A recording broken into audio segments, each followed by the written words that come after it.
All right, so I'd like to call to order the August 5th, 2020 Cohasset Public Schools School Committee meeting. I'd like to note at the outset that given Governor Baker's declaration of a state of emergency in this Commonwealth, this public meeting is obviously being held remotely and virtually via Zoom. And as with all of our meetings, this meeting is being recorded. This meeting is also being broadcasted on Cohasset 143 TV and streamed on Facebook. Would all of the school committee members that are present please indicate so by saying present after I call your name? Mrs. Colery. Present. Mr. Kearney. Present. Mrs. Marr. Present. Mrs. St. Ange. Present. Present, Craig McClellan. Great, thank you so much. Before we get going, I want to just make some preliminary procedural comments. First and foremost, the public comment section of the agenda is reserved for discussion or comment of any points or any issues that are not already agenda items. So as I'm sure many of you have questions or comments or discussion points related to the fall reentry plan, I'd ask that you please reserve those until that portion of the meeting, which is after Dr. Sullivan's report on that reentry plan. Related to public comment or points of discussion, if you are going to make any public comment or ask any questions, I'd ask that you please preface any such comments or questions with your full name and your street address, just as you would if this meeting was being held in person. And finally, I want everyone to know that the anticipated vote on the fall reentry plan tonight is a vote to approve the current draft of that plan. This vote, the anticipated vote, if approved, will not finalize the reentry plan. So I want everyone to know that and understand that there will be revisions to that plan between now and the time it is finalized, as this vote tonight, if it is approved, will be subject to any number of contingencies, not the least of which are our ongoing negotiation and collective bargaining obligations to the Cohasset Teachers Association and similar bargaining units. So with that said, I open it to public comment, and I need to take a moment to look at the Q&A feature here to see if we have any.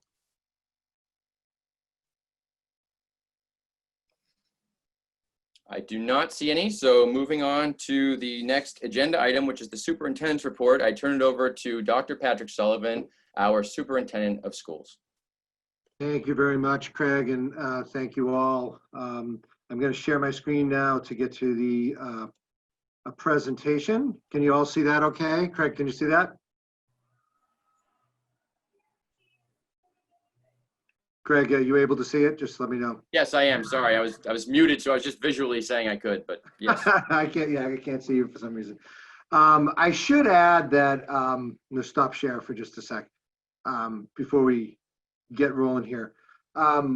As Craig said, this is a draft, and this is something that I am required to submit a draft to the Department of Elementary and Secondary Education.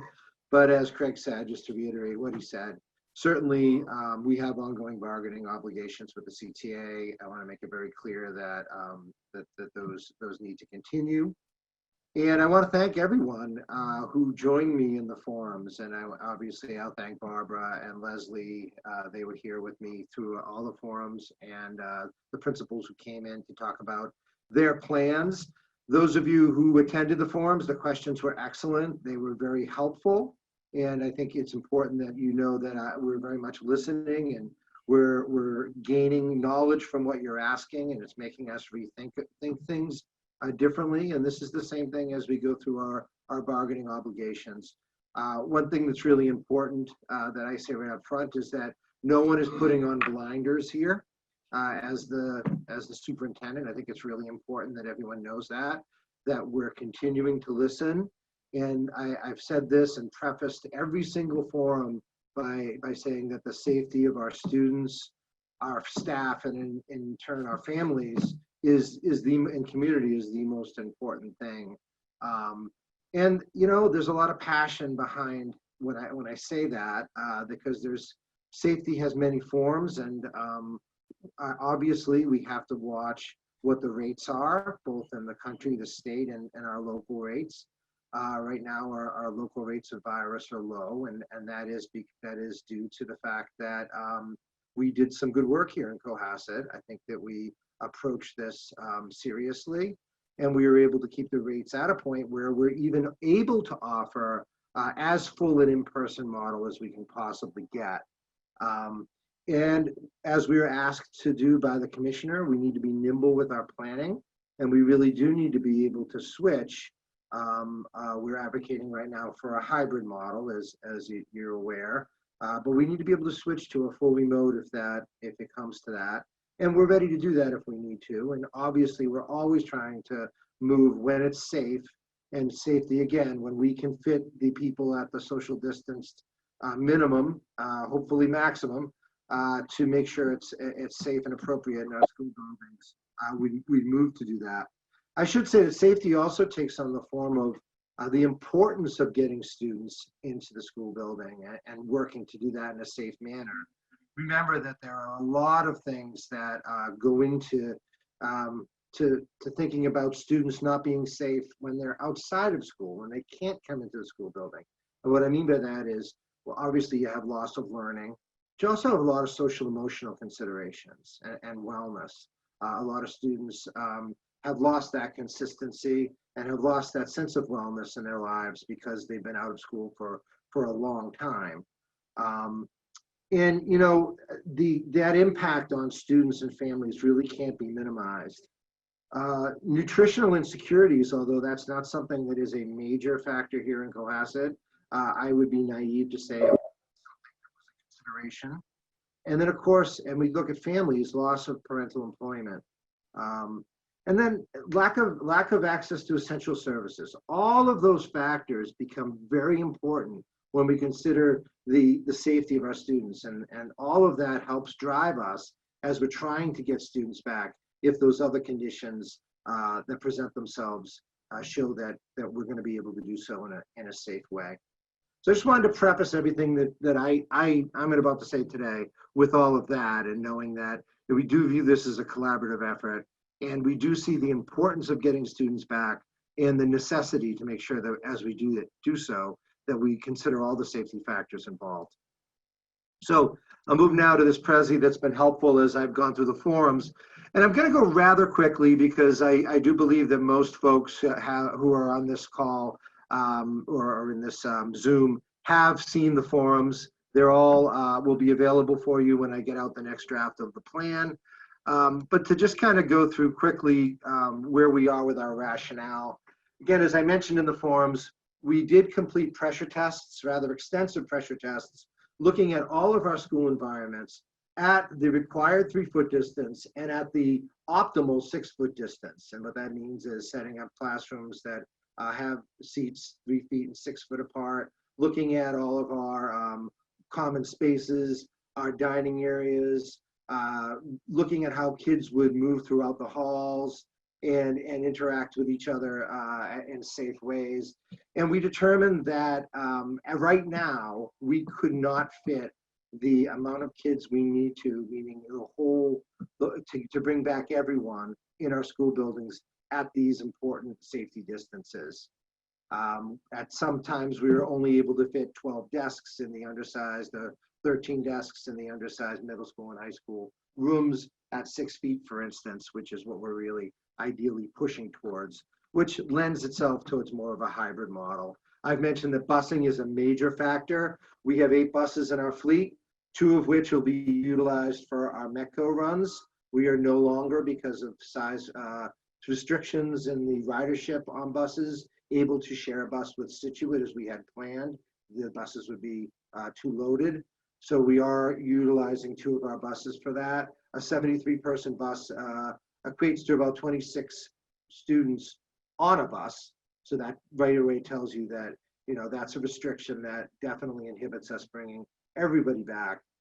We have moved our bus runs really to the letter of the law, which is K to 6 outside of a 2-mile radius. Now, as I've mentioned in previous forums, we've chosen 2 models right now as our proposals. The elementary hybrid model, and that is a 2-1-2 model, or a 2 days in person, 3 days remote learning model with 2 groups. Group A going Monday and Tuesday in person, Group B going Thursday and Friday in person, with a full remote learning day for everybody in between. That also allows us to do some deep cleaning. The real purpose for this model, and the reason we chose a model where we weren't going a whole week without students being in person with the teacher, is because of the need for that in the elementary level, and the need for our students who are just developing those basic skills to have that personal connection with our amazing elementary teachers. At the secondary level, we looked at the independent nature of the learner and the idea of, we're going to do this at the elementary level too, but formulating our lessons to be a remote, to look at it from a remote learning perspective. But this particular model, 1 week in-person learning and 1 week remote learning, really facilitated the more independent nature of the older student. And we felt that it allows for some robust connections between the 2 models that I'll get into a little bit later. So those are the models that we chose, just overarching sense. In terms of what all school plans include, as you've seen from the draft I sent on the 24th, and you'll see even more explicitly as I get out the next draft, we have social distancing and safety protocols and cleaning protocols for everything, and they're becoming more refined as we go, and they're going from just plans that are set for us by the CDC to us operationalizing those plans. You know, the month of August, and as we move further into August, really are about getting all of these operations in place so that we can safely welcome the students and staff back. Masks, of course, are a big requirement from the commissioner. The idea of students in grades 2 through 12 being required to wear masks while in the school buildings, all students being required to wear masks while on the bus, and you know, mask breaks involved with that. We'll talk a little more about that as we go. Social distancing, I talked a little bit about, but a minimum of 3 feet. We're striving for 6 feet. We believe we can achieve that in most contexts, if not all, within the hybrid model. All cleaning protocols, as I mentioned, are sanctioned by the CDC and will be followed.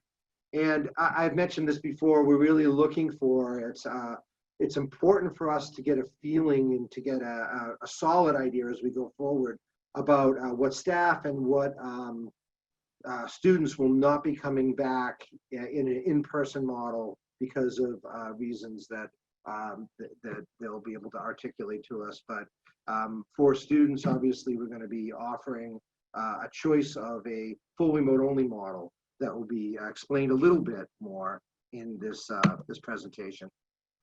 So it's going to go really quickly through the models because I know you've had it, but this is what I mentioned with the elementary hybrid learning model, and it's the same for we're proposing the same for Osgood as we are for Deer Hill. Group A in person on Monday and Tuesday, Group B in person on Thursday and Friday, all students remote learning on Wednesday. And there'll be further information in the draft, and I'll be able to explain a little more about preschool and about kindergarten as well. The hybrid, the cohort makeups are not exactly alphabetical. It would be unfair of me to call it an alphabetical separation, but that information's coming soon. I'll talk about what is delaying that and what you can think about for a timeline receiving those cohort breakups just in a couple minutes. So I mentioned that the hybrid model, really we're focusing our in-person students on social emotional learning. So important to everything we do. When the students were here full-time in person, that's not going to change. ELA, math, social studies, science, and then some specials that will be cycled in appropriately. We're a district that really prides ourselves on the whole child, and what we call specials, physical education, art, music, those courses that are, you know, are really essential. But we do call them specials, will be interspersed in the in-person time when our students are in the cohorts. And then, of course, our identified supports, our special education services, our tier 2 interventions of reading and our math specialists will be put into play. There will be some students who require special education services that may be in for more of a duration based on the nature of the service. They may be in person somewhat more than some of the other students. That will all be handled individually through individual education planning programs, and through Barbara Sawanka and her team. Remote learning at the hybrid, at the elementary and the hybrid model. You can get a sense for what it might look like. Again, some of our content area assignments, some asynchronous work, some synchronous work from our specials, and then again, the services that are there. We'll be using some adaptive programs such as Lexia and Dreambox that will really help our students attend to the areas of reading and math. And then on Wednesdays, that'll be remote learning for all. That'll be a time when our buildings are cleaned. Our staff will be able to be here engaging in common planning. And you can see that our core staff will be able to facilitate morning meetings, and they'll also have some office hours. And that's the time when a deep cleaning will happen on Wednesdays. It'll also happen over the weekends. But in this particular model, where we have students coming in different cohorts at different times, we felt it was important to do a cleaning in the middle. And this is just a sample schedule. I won't get into this, but I just want you to know that it does mirror the school day and the hybrid in both the in-person and remote model. And then here's some points about how it comes together. I'm not going to go through all these, but clearly there's some traditional scheduling happening when we're in person, recess, which will be very well put together with social distancing, lunch. We've determined in our district that pretty much all of our lunch will be happening in the cafeteria. We believe we can create engaging social environments for our students while keeping them separated. We'll have some fun in there, but we don't want to run the risk of allergies and contagions being spread within the classrooms. And you can see that we'll use a lot of our outdoor spaces for lessons when we can, for mask breaks, lunch, recess, and all of that. And then if, obviously we're going to be very conscious of dismissal, of the way students come in, of our social distancing. Our teacher preparation and common planning will be maintained. And you can see some of our planning for some of our rotations of schedules, and also for our specials and our core teachers and the way they interact and intersect. And then our remote plan is if we do within the hybrid, as we have to, or I should say, if we do have to go to a full remote plan for whatever condition may come our way, we're going to really mirror the formation in the hybrid. We're going to maintain the AB group. We're going to follow the hybrid model schedule and format. It allows for smaller group sizes. And I think it allows for some continuity if we have to switch back and forth between a hybrid and a full remote model. Looking at the middle school, excuse me, sure I can get this here. So thanks. So looking at the middle school, we do, as I mentioned, have each week, one half of the student body will be either in person learning model or a remote learning model. And this, at the middle school, it seems to be a little more divided alphabetically, and they'll be assigned to either group A or group B. These groups will alternate week on, week off between in-person and remote learning models. And there'll be a synchronous teaching going on that we hope to be able to put into play, where we'll be able to, what I mean by that is we'll be able to be teaching live to the people in the room and to be able to be broadcasting that synchronously to students who will be in the remote. We've, the middle school team worked together, and I should say that one of the great things about all of this planning is that there was a large group of people, teachers, parents, students who were involved in the planning. And this is this came right from the middle school group, where it was a flattening of their schedule, and they felt that they would have more consistency in a 44-minute schedule, hitting all of the classes each day. Extending the first period a little bit to allow for some of that social distancing as we enter the school building. And of course, it still revolves around teams collaborating and working together, as is so paramount to the middle school. It is everywhere, but particularly the way we have our middle school structured. And as I said, during remote learning, students at home are expected to synchronously access the in-person learning. And we feel this will enhance the students' connectedness to the curriculum and their teachers and peers. And the lessons will be set so they will really prioritize that in-person time as part of a learning model that also allows for some remote time. And these are just some of the points about how it comes together. I'm not going to get into this. I know Principal Mills went into this more on his forum, but they're very much socially constructed as well as academically constructed. And then, as I said, if they go to a full remote model, we'll be able to just do all of our lessons and mirror the school day synchronously. And there'll be very, very specific remote learning expectations. It's particularly important for middle school students, but of course it's important for everybody too. And at the high school just kind of takes it up a notch with some of the independent nature of it. We're going to be grouping by grade level at the high school, and this is done primarily, I would say, because of scheduling. You know, it stands to reason that students who are in 9th grade will most likely be with their 9th grade cohorts and schedules, so we can keep the schedule as intact as possible. Group A is going to consist of 12th grade and 9th grade, and Group B will be 10th and 11th grade.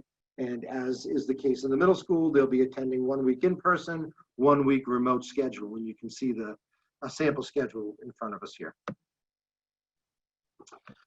Obviously, we're going to follow a traditional schedule with social distancing and safety precautions. Passing time between periods will be relaxed. There will be passing time happening also at the middle school. I should have added that. Just as in all of our schools, outside spaces will be utilized for lessons, breaks, lunch, recess is feasible, meaning that we're going to really prioritize outdoor time for all of our kids, no matter what their age. It's a very important part of a situation where students are wearing masks, and research has shown that it's a healthy practice regardless. There'll be some flexibility at the high school for lunch locations. This is the one place where we might put that in play. If we do, we'll be very careful to train folks on cleaning protocols, and we'll be very careful with everything we do with that. Just takes a little pressure off of that shared cafeteria between the high school and the middle school. And we're being very conscious of shared spaces in the middle and high school. And then I talked a little bit about special education, how that's going to be handled. Remote learning, again, will be the same. It'll be synchronous. So the idea is that they're going to be in their classes at the appointed time. There will be attendance taken. And I'll be looking at some point for the school committee. There's some policy work here to be done. Certainly policy around attendance and what constitutes being there for a day and being part of a class will be something we want to handle and look at. And then again, coming all together, really trying to simplify student routines, adapting screen time to avoid online burnout, allowing as much student choice as possible. At all of our levels, social emotional learning is really important. Student voice, which I've been so proud of this year, has been increasing at all levels. We need to continue that. So none of that will shift. It will continue. It's just going to be in a different form. And then I had talked about full remote in that model already. So just to quickly talk about safety protocols, all of these you'll see have been in the July 24th draft, and they'll be in the next draft, but we have safety protocols around all of these items and more. Masks, social distancing, lunch, food, recess, and in this Prezi, which is available on the in the draft, will be available in the next draft. You can just click on any of these and you can see what we're trying to put in place for each of these. For instance, if you click on masks, it really shows you all the protocols for masks. So the first 6 weeks, I'll be talking in a moment about our shift for calendar. Might as well let the secret out right now. So as I've mentioned in previous meetings, the MOA that was signed by the commissioner and the Massachusetts Teachers Association allows for 10 days for teacher training. Dr. Sullivan, what is an MOA? MOA is a memorandum of agreement, or I guess memorandum of understanding. I'm not sure exactly which one it was, but the idea is it's an agreement made between in this case, the commissioner and the Massachusetts Teacher Association to allow teachers 10 days before the school year starts for our students. And then the school year can be adjusted for students to 170 days. And really, as we look at it and where we are right now in our process, it's becoming very apparent. And I agree, we agree We want to give our teachers the time to plan. We want to help them prepare. We want to get our environments ready. We want to make sure that the families are comfortable, the students are comfortable, and that we're really ready from a professional development standpoint and from a training and protocol standpoint before our students come in. So I did have conversation with the commissioner to figure out what kind of flexibility I had on this.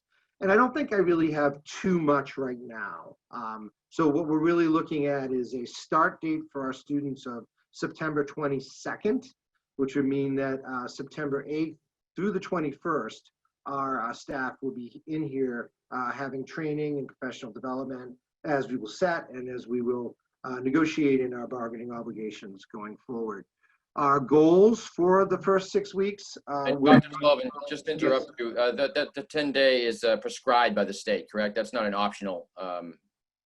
It's not optional. It's not optional. And it is 10 days. And, you know, as we're looking at it, in all fairness to our CTA in where they are in their summers, and we're going to provide some optional professional development, but it's just not, I think, feasible to do anything but offer them the first 10 days to get them prepared and fully ready. And I think our students will be much better for that, and our families as well. I recognize that 20 seconds later than I would have wanted to start, but I do think it is prescribed, and I do think that we will use it to make sure that the start of school is done very well, and to really help our students and families do the following: really reestablish safety and security. Every student, I mentioned this in the past, has experienced some form of trauma. And for many students, it will be some really hard times coming back into the building. And of course, we're coming back into the buildings in a very different format in many ways than they're used to. Our staff is amazing. Our faculty and staff are fabulous, and we'll figure ways to make our kids feel comfortable, and we'll work and be very transparent and open with this. But we do have to look at all the protocols, making sure everybody's comfortable with them, and then blend them with our current safety protocols. I should say pre-pandemic safety protocols, to make sure everyone knows what they're doing when a situation arises, be it because of the pandemic and the conditions that may come from that, or just our regular safety procedures that are so important for us. They need to reconnect with their students, their fellow students, and their former teachers. You know, I have my own kids at home who are definitely suffering because they haven't had that connection with their fellow students and former teachers, and some closure in some levels too for our students with their teachers last year, as they also meet their teachers this year. And we're going to take great care, particularly at the younger ages, to try to make those connections, ideally before the students come in, but certainly as they come in, and I'll explain that in a moment. Understand expectations in remote learning and in-person learning. Engage in discussions regarding social awareness. Think of everything that's transpired during the pandemic. Obviously the pandemic, but we have a lot of, obviously, our racial unrest and cultural competency that has to be explored. It was part of our planning anyway, and it's more paramount now than ever. We need to engage in discussions at the appropriate level in the appropriate way, open discourse, and we need to look at everything we're doing in that light too, and train our staff, and really work with our staff and work as leaders to get better at that as well.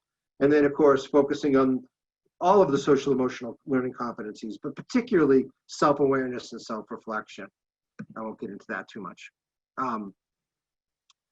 Staff professional development, I mentioned this before, I'll go pretty quickly, but remote learning, we need to provide staff ongoing training with remote learning. Cultural competency, anti-racism, I mentioned that. And of course, the social emotional learning and supporting for all of our students. And in the first 6 weeks, you know, I think it's kind of moving towards the middle to end of the 6 weeks, but we really have to get a sense for where our students are as soon as possible. We need to welcome them, make them feel comfortable, but we do have to dipstick and figure out where they are to help set our plans. Rest assured, we did that at the end of the year to look at what we hadn't covered academically, but we really need to look at where the students are with that. And then finally, as I mentioned in the past, social emotional learning, the idea of keeping the joy, you know, that's going to be a theme for us throughout the year. I've said many times, I'll say it again, that Cohasset schools are joyous, community-based, schools, and we need to make sure we keep the joy for our students, for our staff, and for our families. And then CASEL, which is the Collaborative of Academic and Social Emotional Learning, did introduce a plan for reentry, and I won't go over the points, but you can see them right there on your screen. We're going to take a lot of time working with our staff to keep these at the forefront of everything we do, and that will tie into our long-range SEL planning. And we're going to spend a lot of time providing resources for families and resources for staff, because we're committed to getting through this together, and I believe firmly we can. So that's just in a nutshell, an overview of our plan. I know the school committee has our plan. Craig, if you'd like, at this point, I can transition into some of the changes that have developed through the forums and through other input I received that will be apparent in our next draft. Would it be an appropriate time to do that now, Craig? I think so, and just to point out the fact that the families had been provided with a copy of this draft reentry plan in anticipation of your family forums, and these changes you're about to address have been made since the point of their initial receipt of that initial draft. So these highlight the changes to the document they've received, and will receive a new draft, and especially if it's approved by the school committee tonight, later this week. Is that correct? It is, and you know, I just have to say, I was an English teacher. That was my job, and I'm a huge fan of the revision process, and that's exactly what we're doing here, guys. We're walking through revisions. We're listening to input. Very excited to get into that, the bargaining discussions a little more deeply, so I can get that input, and we can work together to develop this plan even more in a tighter fashion. So yes, Craig, should I now show the changes? Yes, please do, and just summarize them if you could for everyone. I sure will. Thank you. You can see my screen now, Craig? I can. Can everyone see it? Yep. So these are some changes, and they do have some page references that won't mean much to you right now, but they will mean something when I send out the final draft. So as I send out, well, not a final draft. It will mean something when I send out the final draft. When I send out the next iteration of this, it will be accompanied by this document, which the page numbers on this might shift as I look at some verbiage and changes I need to make. But in essence, this is for the school committee. I do have to apologize that I did talk to Chairman McClellan about this, but there are a couple of points where I realized that I needed to articulate a little bit better. So this version actually, there's a couple of notes on it that I'll clarify that maybe you didn't get in your draft. Anyway, the first thing I'm putting is there's some public health principles that were set by a very, and you'll see reference to this, and I actually referenced some of that data when I was in my initial comments tonight from what's called the Parabola Project. And they talk about some health principles that are really essential to reopening schools. And you'll be able to see that on page 8. That's just some more added data about what we need to make sure we do to ensure we have safe schools. The next change is a big one, and this is one that I'm going to need a separate vote from the school committee, and I did mention this already, but we did revise our first 6-week plan based on the memorandum of understanding or memorandum of agreement between the MTA and the commissioner. In this new plan, the first day of school in person for hybrid A would be taking place on September 22nd. So the idea here is that the plan that we had articulated in our initial July 24th draft, which was the first days were the 8th, 9th, 10th, and 11th, will now just translate and move over to be, for students that is, the 22nd, 23rd, 24th, and 25th, and we will follow that pattern. Craig, do you want any discussion about that at this point, or do you want me to go through these and then go back to the calendar? Craig, you're on mute. Sorry. If you could just reiterate the what that first week is going to look like, just quickly. I think you can probably summarize it fairly briefly. Yeah. So in a nutshell, without actually going back to the document, we're really looking to start our students slowly. You know, a layered approach. We want to get them used to what it's like being on the bus, what it's like being in our school buildings with the masks, get to know the teachers a little more, learn about some of the protocols. So the first few days will involve, and they'll be a little different at each building, but we're really looking at, for the elementary, following along where we do Tuesday and Wednesday will be hybrid A coming in. Thursday will be a remote learning orientation for everyone. I take that back. It'll be, well, I'll have to look, Craig, because I'm stuck on a couple of models. Want me to look back and tell you? I think it'd be a good idea to clarify for everyone. Dr. Yeah. Sullivan, sorry. Yeah. Can we just clarify how we landed on 922 instead of 916, please? Yeah, as I mentioned, Ashley, it's because of the memorandum of understanding or agreement that was set between the MTA, the Massachusetts Teachers Association, and Commissioner Riley. The Massachusetts Teachers Association, I think, made a really great point, which I completely agree with, about the idea of having to phase our start in. You know, we phased a lot of things that have happened in our lives to make an easy transition, and we really did need to be able to provide that time and training for our staff to be ready, so that it's not a big shock, or the shock is lessened for our students as they come in, and we can provide a comforting atmosphere. But from a technical perspective, Ashley, it's really all because the memorandum of understanding said that teachers would receive 10 training days before students started school, which means our start of school moves from what was the 8th to the 22nd to allow for those 10 days. Thank you. That makes sense? Mhm. Okay. Craig, I'm just going to find the, because I was stumbling over it a bit. That's fine. Why don't I just summarize, because I remember it. Yeah. And if you can correct me if I'm wrong, but hybrid A for elementary would be Tuesday, Wednesday. Hybrid B would be Thursday, Friday, just for that week. Middle school will be 6th grade on Tuesday, the 22nd, That's 7th right. grade on Wednesday, 8th grade on Thursday, and then Friday will be remote learning for the middle school students, all of them. And then the high school will go backwards from age. So 12th grade on Tuesday, 11th grade on Wednesday, 10th grade on Thursday, and the freshmen will be there on Friday. Yeah, I believe that's correct. And we'll be sending out, I'll be sending that out explicitly as we get into that and confirm that. But that is the process. And the idea in that first week are 3-hour days to get our students used to the patterns and the techniques and get our cleaning process going and everything, so that we are ready to go in a full hybrid model starting the following week. And I think it's important to note, there won't be any food service that week, but we're going to start introducing students to what the system's going to be, right? That's correct, but there will be food service for those students who want it and need it. As you'll see later on, even our students who choose a remote learning only model, we are eligible for food service. That's something that was put in recently, and I added that to this draft. You'll see that later.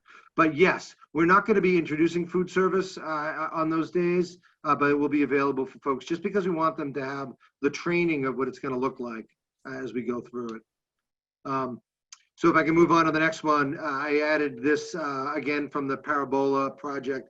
It's a balanced view of risk, and it talks about many of the factors that I mentioned regarding the difficulty of not bringing students in and what they suffer from if we aren't able to get students into the classroom. And you can see some of the references in there. I added some, I want to talk a little bit more about this. The full fall remote learning guidance, of course, everyone knows, came out.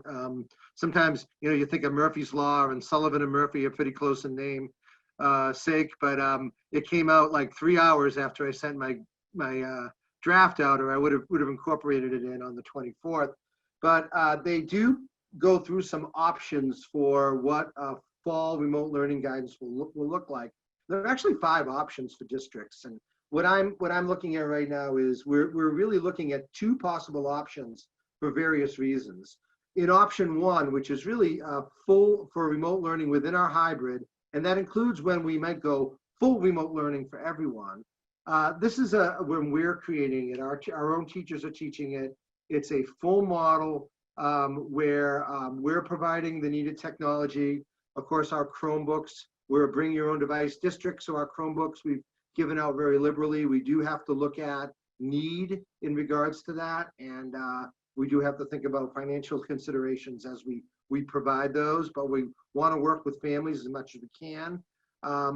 but it's really a full model done by us. And you'll see that in many cases throughout our hybrid. That's option one.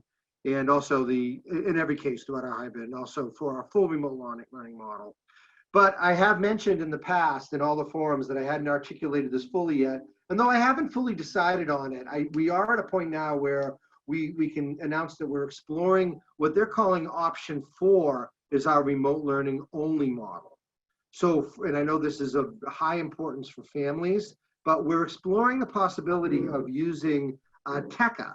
TECA is it's the TEC, or Tech Connections Academy Commonwealth Virtual School, which has been around for many years. It's a certified school with certified teachers. It's a very high level school. It caters to some students who are, I know a lot of, like, there are some Olympic athletes who are younger, who are in that. There are some students who are in Broadway. And then there are other students who are, who have social emotional reasons that they might not be able to go into school, but it's a fully staffed, synchronous, asynchronous schooling opportunity that is fully sanctioned by the state and is being offered to school districts. The idea is that we can run this program. It's at a very high level in their remote learning that they offer, both synchronous and asynchronous, and students who enter it can still be a Cohasset High School, or Cohasset, shouldn't say high school student, a Cohasset student. We're going to be, our plan right now, and nothing's set in stone because we need to see what the interest in this is, and we have some planning to do as we move through it. But the plan right now, if the committee allows us to, is to send out information regarding this option, which will highlight and send more guidance about this program, this school that'll be part of what we do in Cohasset, and provide that option for families, see how many folks would be interested in it. We are going to, when we announce this possibility as a remote learning only model, we are going to say that this particular model is going to be for a full semester. So it's a requirement to be in it for a full semester, which I don't know if you have any additional info on that, Dr. Scollins, but I believe it's through January. Am I correct? It is. So this particular program starts September 1st and the end of the semester is January 25th, which pretty much aligns with Cohasset. I know we're starting a little bit later, but it'll be about the same time. So yes. So that will be a transition. And this involves it's taught by certified teachers, and it involves fully synchronous and asynchronous. Right now, we don't know about our staffing and who is going to be coming back and who isn't. So this is a really solid model that we can provide everyone right now.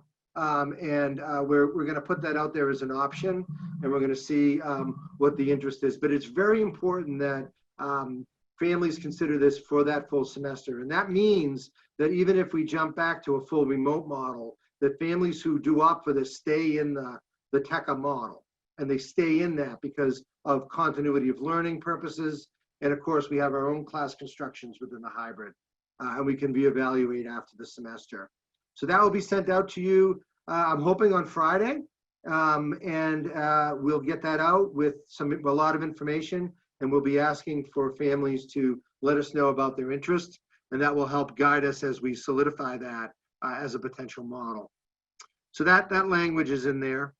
And then basically the full remote learning option, it just talks about that we're going to be sending a form to families describing our full remote only learning option and asking them to respond. If they feel the full remote option is best for their student, we'll be requiring families who choose the full remote option stay in that learning model for a semester for class construction and continuity of learning purposes, as it will be difficult to move students between the hybrid and fully remote models.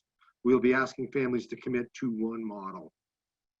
So I don't know, do you want any more discussion on that, Craig, or you want me to move on and take discussion at the end?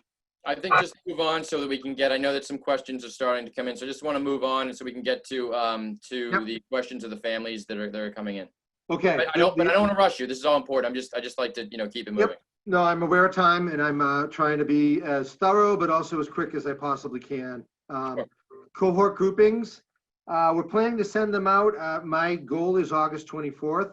Reason I say that, even though we have them pretty constructed, is we do have to wait to see what's going to happen with that full remote model, because the amount of students who take that might shift our cohorts somewhat. We also are aligning our busing with our cohorts. As you can imagine, we have to be somewhat mindful of not overloading a bus on a particular day. So all of that is they're kind of like interlocking pieces. And once we get that full remote idea going, which has been hard to figure out because of the lack of information I have, but that once we get that going, and all the pieces will interlock, and we'll be able to get that out. So I'm giving that as a date that I feel confident about. Along with what you just said, Dr. Sullivan, you haven't had a tremendous amount of information yet. This just came in, so we really weren't in a position to ask the parents to make a decision, because we couldn't equip them with the information they need to make that informed decision until now. So that's why it seems like we're sort of late in the game doing this, but it wasn't something that you were withholding from the family. The state's, excuse me, but the state's remote learning options with the vendors came out last night at 11:30. So this is what, I mean, we were involved in a webinar today. I know of tech, I know it very well. So it's it was nice to see that as an option, but we didn't know, and we didn't know what it was going to look like. And even though people may be interested in it, we also have to look at it as a model, because we have to think about, can we afford it for how many people will be looking at it? And then we also have these ongoing bargaining obligations with our association, which could also change the way we go about doing this. But it was time to give you some information, and this is a solid option. So that's the plan for cohort groupings. We removed our screening measures to establish good health for students and staff. At this point, we didn't feel comfortable with what we had in that section. Masks, we did get information after the issuing of the last draft about mask breaks, and the requirement is at least 2 mask breaks per student per day. I anticipate more than that. We're really going to take a humanistic point of view on this and work with students and staff for that, but these can vary in length. Recess is certainly going to be a time when we have a mask break, and we're going to make sure kids are social distanced as we do that. But there might be shorter mask breaks that are designated throughout the day. And then there's stuff I had in there before. Bus stops, I put a point about bus stops, and students should wear bus stops. Should wear masks at bus stops. Grades 2 to 12, maintain appropriate social distance. There's a whole role for families in this too. And for the younger students, we're really going to be asking our families to try to assist with this as much as they can. Additional guidance for courses requiring additional safety considerations was added on page 46 through 50. As I mentioned, this guidance came in hours after my draft, and you'll be able to see all that. Those are courses such as phys ed, music, theater, visual arts. All of those are expanded in the next draft. And nothing that we had in there really contradicted it. The guidance just further explains it. This is one that I know is of importance to a lot of folks. Clearly, as we're trying to plan with a very tough timeline. We're trying to figure things out on the fly. Today, we were able to really, and this is also with input from families who didn't feel comfortable with this. And I want to say I really appreciate that. And if I led anyone to believe this was set in stone, I'm so sorry. That is not what I wanted to do. I just wanted you to know that I had had initial conversations with safety officials, and that I was feeling at that point that we could do it. But today I walked with some folks here on the call, and also a lot of our safety officials, DPW, fire chief, and we decided as we walked through and looked at it, that it really wasn't the safest thing for the district to utilize that road in any way except for what is currently being used for. And what I mean by that access road coming off of Old Pasture, we feel it really needs to be used as a way for our students to safely get to our schools via bike or via walking. And so we added some language in here that says that, to that effect. And then some language that talks about, and I'll summarize it for us, talks about the way we're going to handle drop off and pick up at all of our schools, and also about walkers and bike riders. But just in a nutshell, well, the Deer Hill and Osgood, which we know started my thinking about using that access road, is that we have the dual drop-off. But as we did the math and really looked at it within the hybrid, where we have half the students coming in, it is a little bit less in terms of the traffic situation. And that's reassuring as I really analyzed it. Secondly, we feel that we can use our current drop-off model at Deer Hill, emphasizing that Deer Hill students under no circumstances can be dropped off in the front of the building. It just can't happen. We're going to be really ask that parents are really vigilant about that. Drop off for Osgood will happen as it has regularly. Buses will drop off in that same path, but we're going to have buses who, and you know, if you have had students in Osgood, they're in the front, kind of at an angle. They're going to stay there until all that drop off happens in the morning, because really, because we're using the runs from the bus runs K to 6, and the 6th grade will have already been dropped off. There's not a rush for the bus drivers to get out of there at that point. So that will enable everybody to clear out, all the drop-offs to happen. And then in the afternoon, when we pick up, the buses will actually leave first, and then we'll commence with the pickup for Osgood. And Deer Hill will be picking up in the same place. Bike riders, we're going to really emphasize, if possible, to use that old pasture road and walking. But, you know, we will ask people to cross via the crossing guard as they have in the past. And we're going to work that through with some additional added safety in front of the school as well. And I know there's still some more individual planning to be done about this, but this is I think a much more thoughtful and reasonable sort of process that we've articulated. And of course, you know, at the middle and the high school, the drop off and pickup is a little different in that we really only have a few buses being used for 6th grade. Middle school drop off in the front circle of the middle high school, and then the back by the gymnasium. That'll be dropped off with the high school. And the walkers and bike riders, we're just going to ask to be cautious and to proceed the way they've done in the past. So that's there. I did add a section about food service for remote learners, which is right out of the guidance. Dr. Sullivan, before you move on to that point, I just want to note that, you know, I think that the old pasture accessway issue was a great illustration of the type of collaboration that we're seeking in this process. Oh, yeah. And it was really excellent. I think that, you know, perhaps there are feelings of miscommunication as to messaging, but at the very least, I think those residents had, and those concerned families had, at least notice of the issue, and they were able to engage us through either email or even in-person discussion in really constructive discourse. And I think we were able to arrive at the optimal solution there. Yeah. And I think that was a wonderful illustration of the type of discourse and collaboration we were seeking throughout this entire process. I do, and you know, it was handled kind of at the end of the Osgood Forum, and I went back and looked at it, and I do apologize if I led folks to believe it was more of a done deal than it was. That wasn't my intention, and I'm not sure I came off the way I wanted to, so I do apologize for that. But we're listening, and this is, I hope, Craig, an example of me not putting on blinders, because I'm completely comfortable saying that I have an idea that I thought might work, and then it didn't work. So I think we landed at the right place, and I thank the community for that. Food service, if I move on, Craig, food service for remote learners, it's just going to be provided for students who need it, who do choose a remote only model. And if we do have to move to a remote only model for everyone, it will be available. I did add some SEL guidance. There's a whole section on SEL guidance about creating positive learning environments, their recommendations about resources. And then getting towards the end here, deploying devices for students. Dr. Scollins, you want to talk about that a little bit? Sure. So we changed it a little bit. One of the things that we really need to be cognizant of is that we still need our Chromebooks in the district when our students are there for the hybrid model. We gave out Chromebooks last spring, people who needed them, and that worked out fine.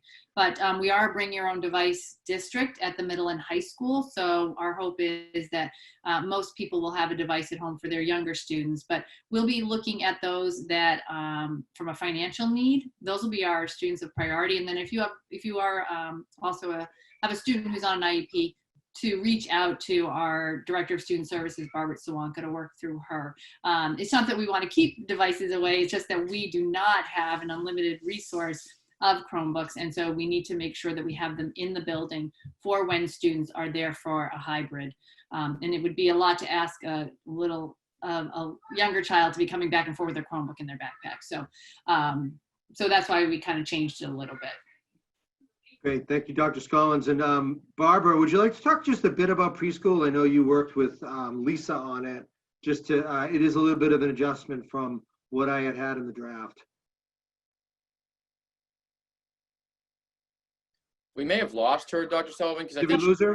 I think she's been having connectivity issues. She had, so she lost power again, but she was on the phone. So I'm gonna look and see if she's texting. Well, I can summarize it just for time's sake, but Okay. it's I had a 5-day model, and it is back to the advertised 4-day model, Monday, Tuesday, Thursday, and Friday mornings, and depending on the cohort you're in, Monday, Tuesday, Thursday, and Friday mornings, both 2.5 sessions a day, 10 hours total a week. Masks at this point, and again, masks inevitably are a school committee decision in terms of policy, but in following where I am right now, masks will not be required for preschool students, but they are encouraged. So I think that's probably enough there anyway. I did talk about some. Dr. Sullivan, Dr. Scollins, just going back to the Chromebook issue. I'm sorry, Dr. Sullivan, to interrupt you. That's fine. No worries. I don't want to discourage any of the families from contacting you if they do think that they have any needs for Chromebooks. I mean, we are going to try. I hope that the administration is focused on trying to provide the families what they need during this very difficult time. So Absolutely. So if you look, there's a form that's embedded now. Before I was having people email me, but I noticed that families were sharing the link, and that wasn't really a problem. So I was just originally monitoring it in a different way, but this is fine. So yeah, so the Chromebook form, it's a Google form, is there. So, and it's embedded right into the language, so you can look at it and, and we'll evaluate. We just want to make sure that those that are financially in need are prioritized. of course, thank you.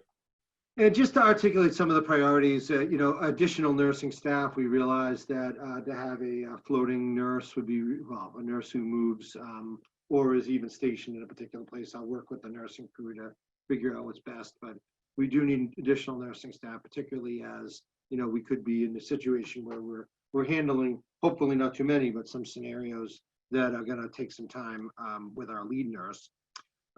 We're looking at the possibility of remote learning tutors. These would be folks who would be hired to work to help when, particularly at the elementary level, a little bit at the middle school level, when we have that, the remote learning time for our students in the hybrid, that they could provide even a more synchronous experience.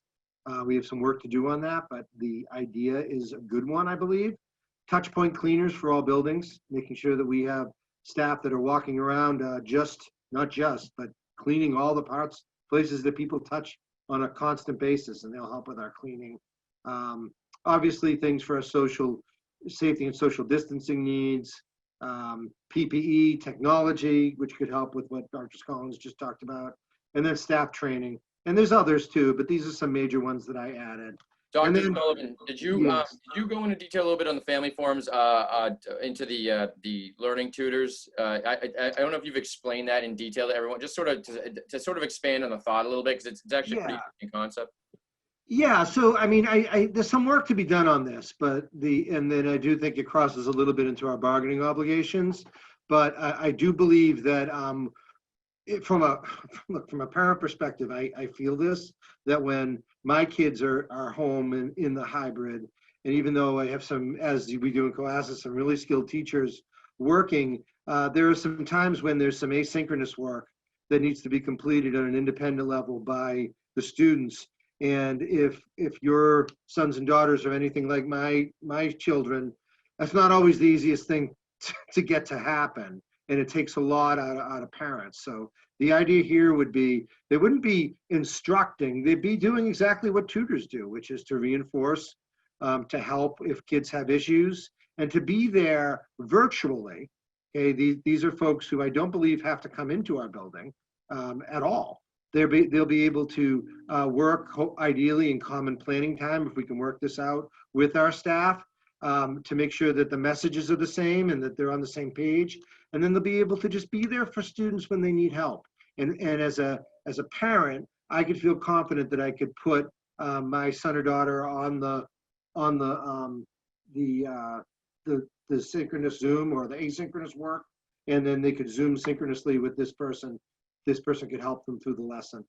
But from my understanding, that's just sort of an idea at this point, and like all this is just subject to the very important input from our faculty throughout that collective bargaining process. But it is something that you're thinking of in terms of addressing the needs of parents at home during the hybrid learning. Yes, and absolutely.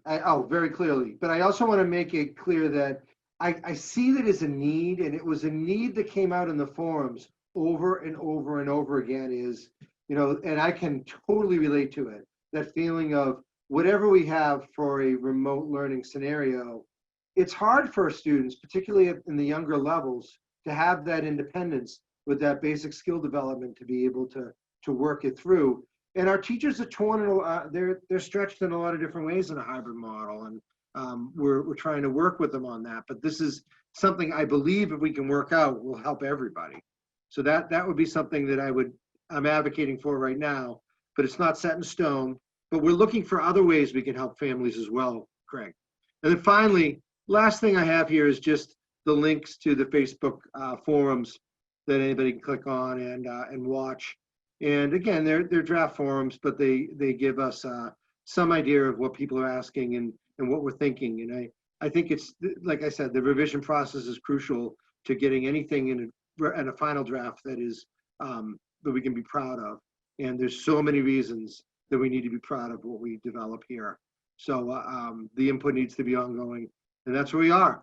So I can stop my share at that point. I know I went a little longer, but I think we got through most of what I needed to present. I'll just ask my team quickly. I don't think Barbara's here, but Susan or Leslie, anything else you want to reiterate before I kind of turn it over to the chair to have some discussion on the points? No, I think we'll just wait to see if there's some questions that maybe people have. I think you covered it. Okay, thank you. So I'll leave it to you, Chairman McClellan. Okay, thanks. So committee members, I'd rather just go right to the families. They've been waiting patiently to have their questions addressed. So if you can just indicate with like a thumbs up if you're okay with that, and just going on, and we can discuss after that. Mrs. Ma, are you okay with that approach? Sure. Okay.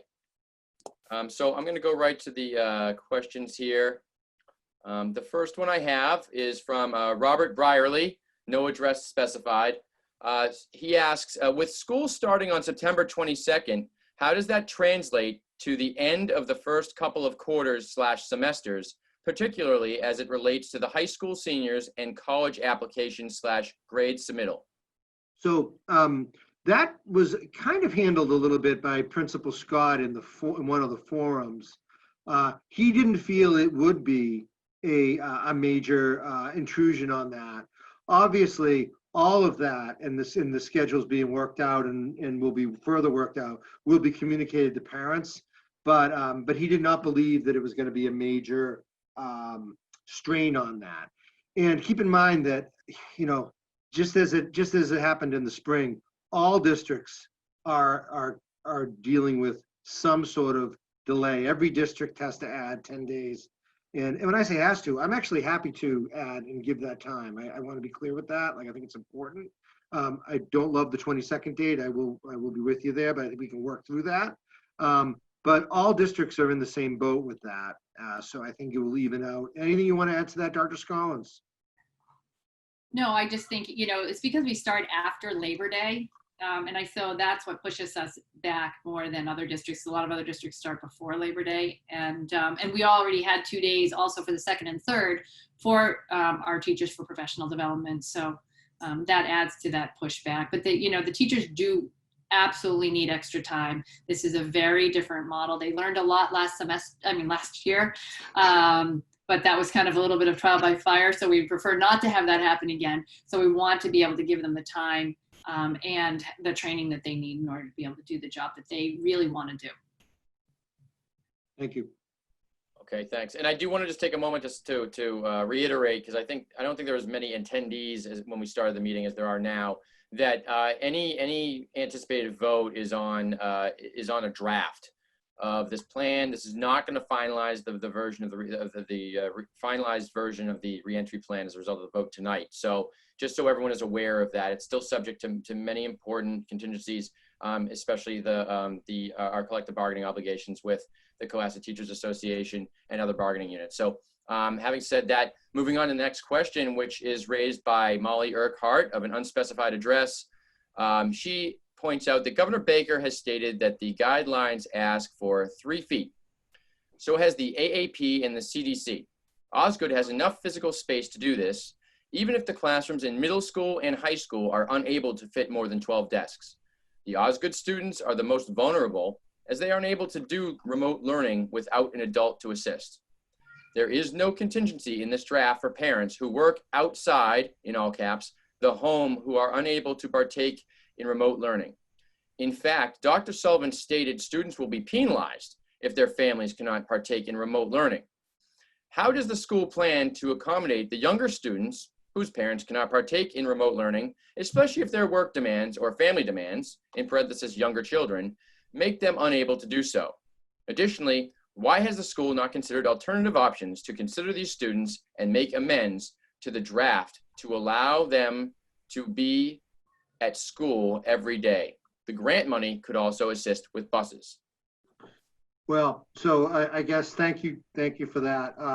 Just to clear up one thing in it, I didn't use the word penalized particular. What I did use is that the remote learning aspect of it will count. Okay, so I guess it's how you look at it, but I want to make sure everyone understands that. Like, we do expect, as the commissioner has outlined, that remote learning will be more robust as it was in the spring. You've heard me talk about the difference between pandemic learning and what we're moving into now, which I believe is remote learning with some planning. And he also said that it will be graded, and he's made that very clear. So that is right from the top, and that is absolutely the way we're going to go about things. And then the question about fitting in the school buildings, it's not enough just to fit. And by the way, we don't fit, but it's not enough just to do that. You have to be safe, and you have to feel that the daily interactions between students and staff and staff and staff and students are going to be safe and controlled and healthy. And right now we can't sponsor that with all of our students back. And, you know, I know there are alternatives like making the middle school and high school students go fully remote and trying to spread out our kids in those buildings, but that wasn't something that was appealing to me as a leader of the district. And quite frankly, there's all kinds of safety issues that would have the younger kids here in these school buildings. There's all kinds of problems with that as we get into it, including, as it was mentioned by the email, transportation issues. So I want to make it clear that I'm not looking to do anything that's unsafe, and I won't advocate for anything that's unsafe. And you know, I understand that in this particular context, people have different opinions about what is safe and what isn't safe. But to my goal, I have to view what I believe are some very low rates of infection in our particular district and town. And I have to look at creating a situation where ideally I can fit everyone at 6 feet. If I do fit people at 3 feet, it has to be a situation that's safe. And the pressure tests were very clear to me that putting everybody in the rooms in a haphazard or very tight manner was not safe and not what is best for our kids. And you know, I stand behind that. That's all I have to say. Can I say something too? I just want to say, as someone who was there for those walkthroughs and who is, well, whatever, it was very clear to me that safety was a priority, and I'm very grateful for that. So I just want to say that. Thank you. Yeah, and that's where I stand right now. I mean, you know, the alternatives that have been brought my way just don't sound tremendously feasible to get more kids in the buildings. Tents are nice, but they don't really cover all environmental factors. They can be good for breaks and potentially an awning or something for a class here and there, or when we can do it regularly, but it's not going to suffice to put a full class out there. There's all kinds of learning requirements and everything involved with that. But we're going to try to do as much as that as we can, because I think it's good for kids. But as a full-time, getting more kids in the building model, that does not, to me, make sense right now. All right, thank you, Dr. Sullivan. The next question comes from Mrs. Micah Masari. Yes. Unspecified address. She asks, what happens to the Cohasset teachers if the district goes with the online TECA Academy?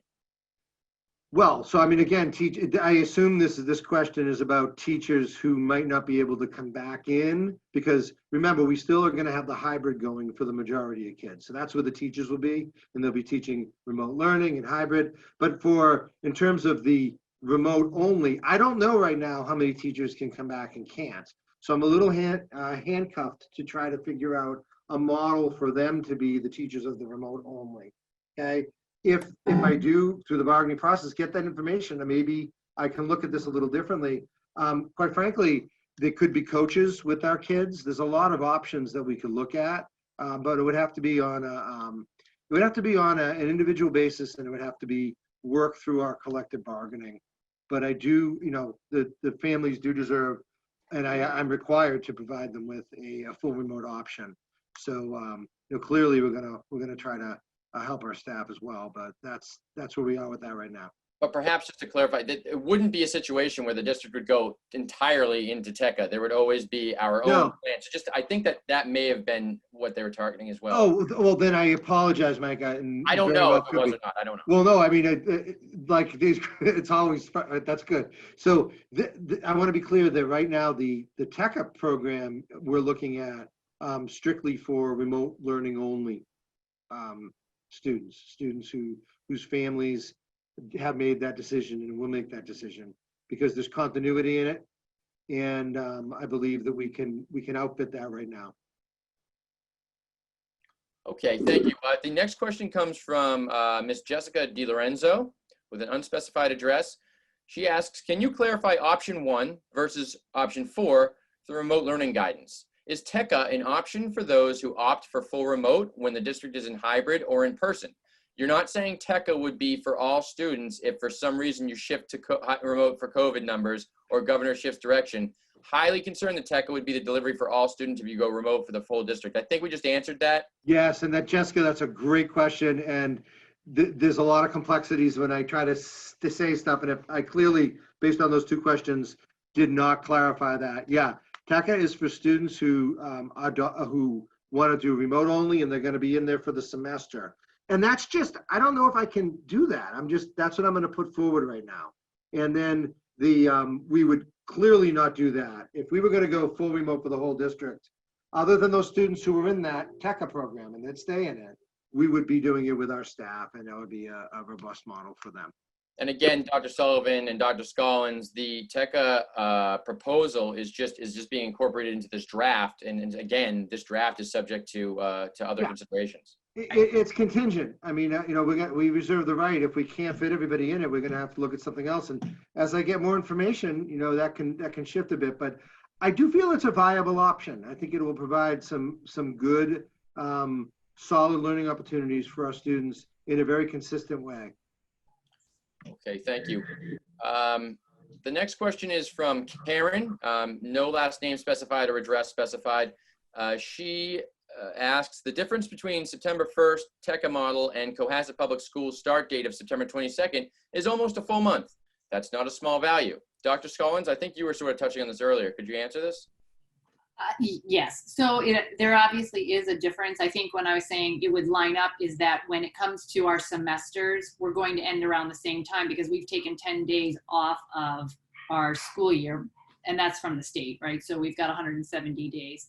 So I think from that perspective, it's a little challenging because it's a different model. So our hope is that not as many people really need that full remote, but we want to have that option available, and that's how it exists. there isn't a lot we can do about the schedule or the calendar that we have right now, which is what Dr. Sullivan was talking about, because we, that they made that agreement. So that 10 days does impact. Yeah, I mean, there's nothing we can do about it. That is what it is. And I don't want to dismiss that question, but I don't really have a way around that. The same individual identified as Karen also asks or states, families should be allowed flexibility to switch learning models without delay and without penalty. So the word penalty is not really what, so I think, Leslie, you can help me out too. It's, Sure. Yeah. the reason we're not switching learning models, you want to talk a little bit about that? Sure. So I think one of the things that we want to make sure is that our students get continuity, and that's what Dr. Sullivan was talking about. So if you were to opt for full remote and it is with TECA, they have their own, I don't want to say system, but they have their students in the courses that they've designed. Are they going to be similar to ours? Yes, because we have to do the same standards. But they are already in that program. It would be disruptive for the students to pull them out in the middle of a semester. It's just kind of that nice break when a semester happens. And so that would be the easier way for the student to transition back into another, if they wanted to come back into a hybrid model. The other piece that we have to remember is that if someone does choose a remote, and I know Dr. Sullivan talked about this, if we have hybrid, we've set it up because we know how many students we can have in that classroom. So if someone wanted to quickly on a Friday decide that on Monday they want to be in a hybrid, we actually may not be able to do that for safety reasons because we have it already set up. So I think we just want to make sure that everybody is safe and that there's consistency in the model. So it's not a penalty, it's really to make sure that we have. Yeah, the word penalty, we're not, it is, remote learning is going to be a requirement. It's part of what we do now. It is, and it's going to be a graded part of what we do. It's just the way we're moving and have to move to make sure we maintain the learning that has to happen. So it's really not a situation of penalty. It's where we are. Dr. Scollins, one of the things that you and I were talking about was the difference potentially about remote learning only at the elementary and at the middle and high school. So at the middle and high school, remember, if we are able to provide synchronous learning during in-person or synchronous taping during in-person or recording during in-person learning where students remotely can be viewing it and participating, that potentially could help. And we could allow that as our remote learning only model for middle and high school. We still want to offer them the TECA model, but at the elementary level, it's a little different. And you can talk a little bit about the elementary learner better than I can, Dr. Scollins, and why we don't think that's a viable option for the elementary.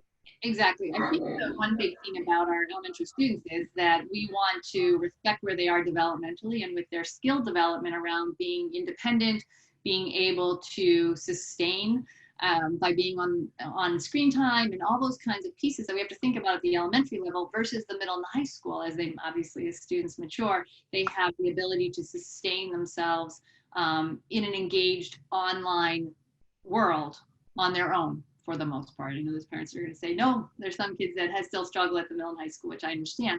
But in general, from a developmental perspective, they have the skills or those skills are developing. At the elementary level, it will be harder for them to sustain it if they're also, the teacher is also working with the class in the building. So at the middle and high school model, students will be able to, in real time, go in to the class that's happening in the hybrid, right? So if the students are in the building, the students that are home will be going into the class at the same time. They're going to be able to do that because we're going to have Google Classroom and teachers will be using Zoom and some other things. For elementary, it will be very challenging to have 12 students in front of you in a classroom and at the same time give remote learning to the students that are at home. It just doesn't work. It would be too difficult to manage and would be really stressful for students. It would be a challenge for teachers to be able to do that because their attention has to be more on the students that are in front of them.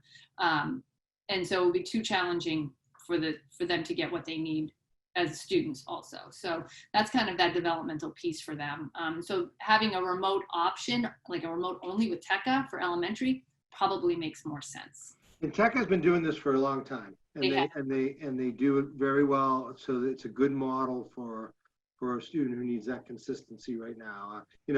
I mean, it is a personal choice. It's not going to, in my opinion, substitute for what we can offer them in face-to-face, but it's still a very viable, very well done school, and and I think it's a good option for parents who want to opt to that and guardians. It's considered a public school. I mean, it's considered a public school in the Commonwealth. So Yep, all certified teachers.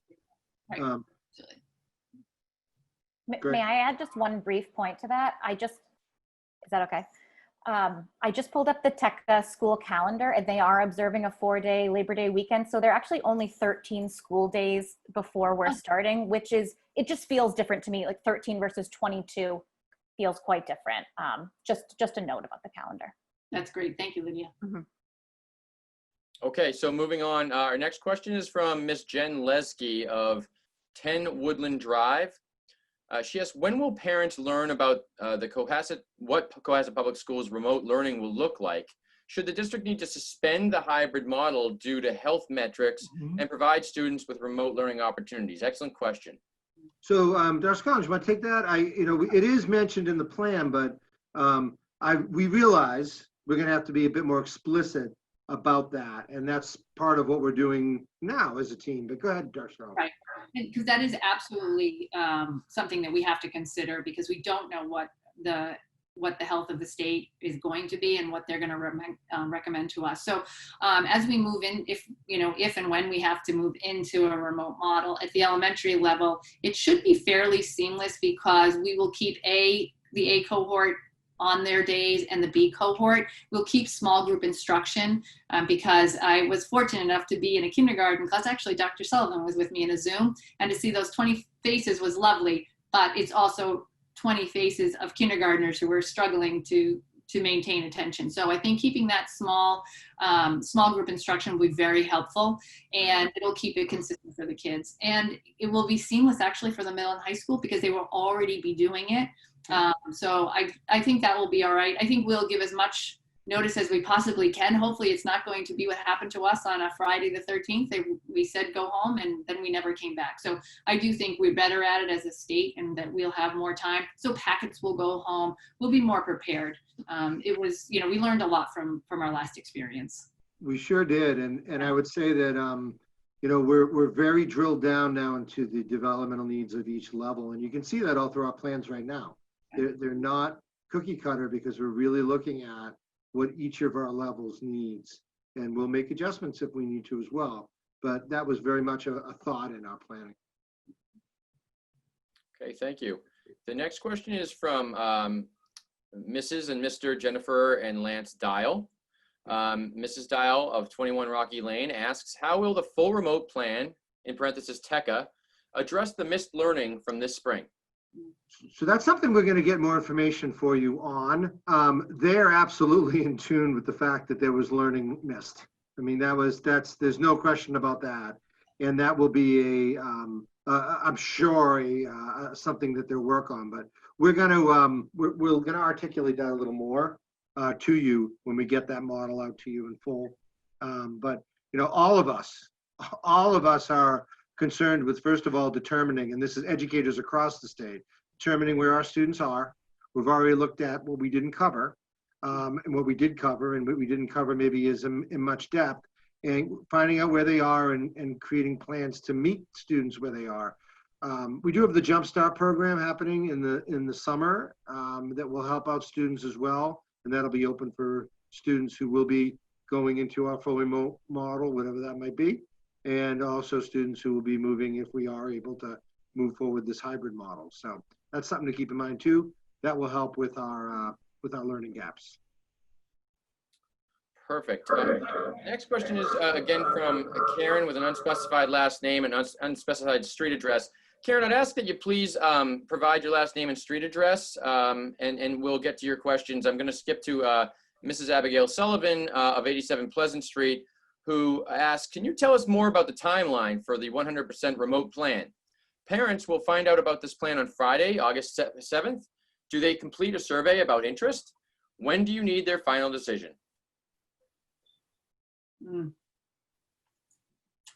Yeah, could you repeat that again, Craig? I don't know if you deleted it, but. I did not delete it.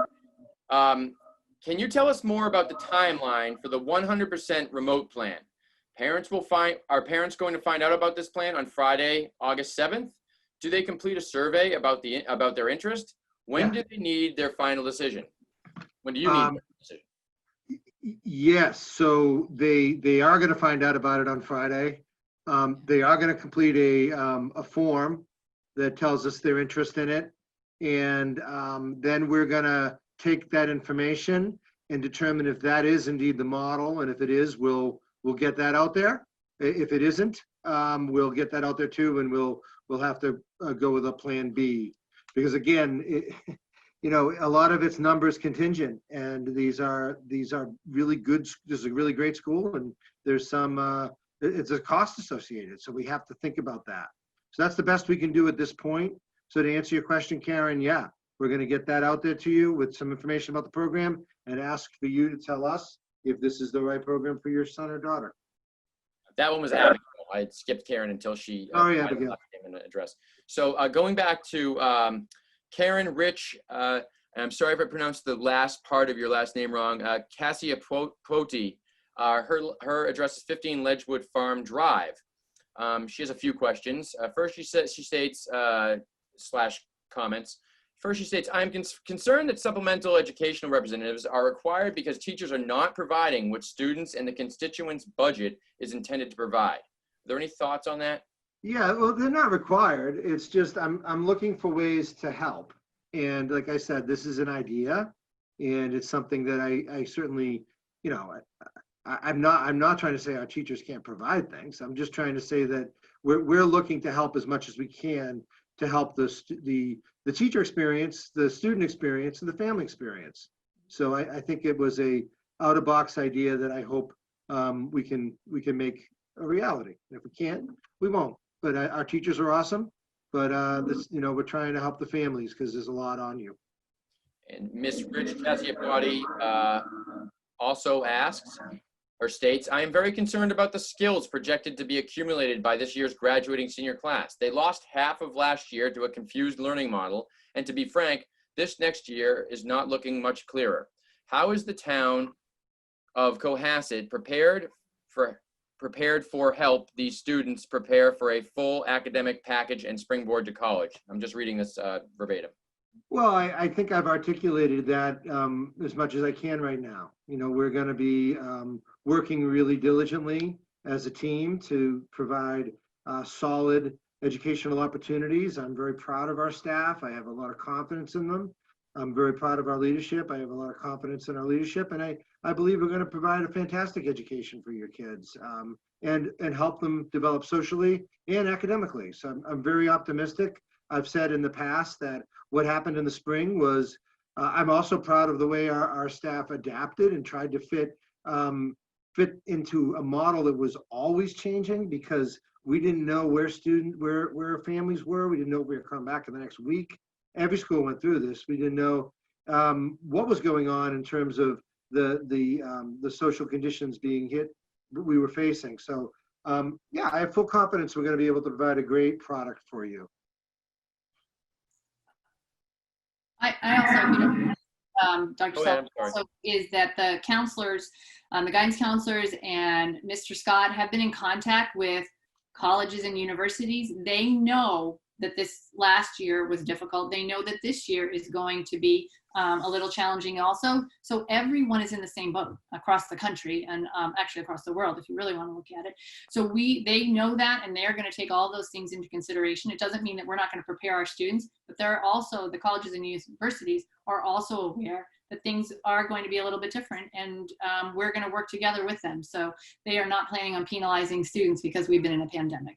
That's very good point. Thank you, Dr. Scollins. The next question is from a Catherine Duggan with an unspecified address. She asks, is the district planning on outfitting middle school classrooms with the necessary equipment, in parentheses cameras / microphones, to be able to successfully facilitate the hybrid / blended synchronous learning? Yes. We've looked at with vendors already. We have a quote from a really good resource that's in our grant ideas. I get the microphone thing. You know, you wear a mask. I think we want to try to outfit you as much as possible with that. It's absolutely something that, you know, we want to attend to and help you with. So good question, Catherine. Thank you. Okay, thank you, Dr. Sullivan. The next question is from Miss Rich Cassiopati again.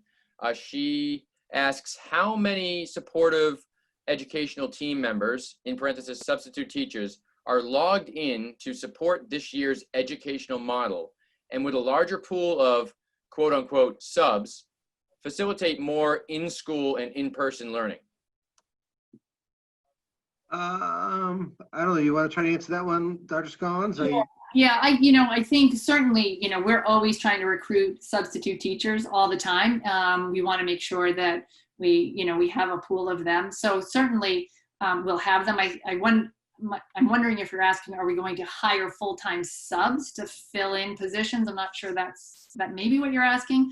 That wasn't really necessarily what Dr. Sullivan was talking about when he was talking about finding tutors.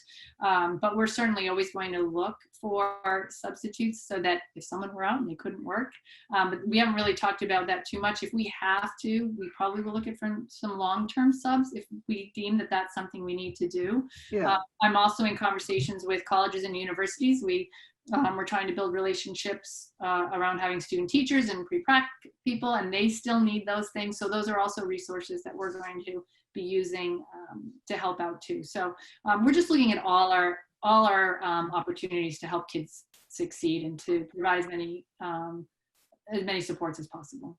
Sure. Yep. Thank you. Thank you, Dr. Scollins. Next question is from Cassie Muir. I'm sorry if I'm pronouncing that wrong. It's M-U-I-R. She lives at 40 Redgate Lane.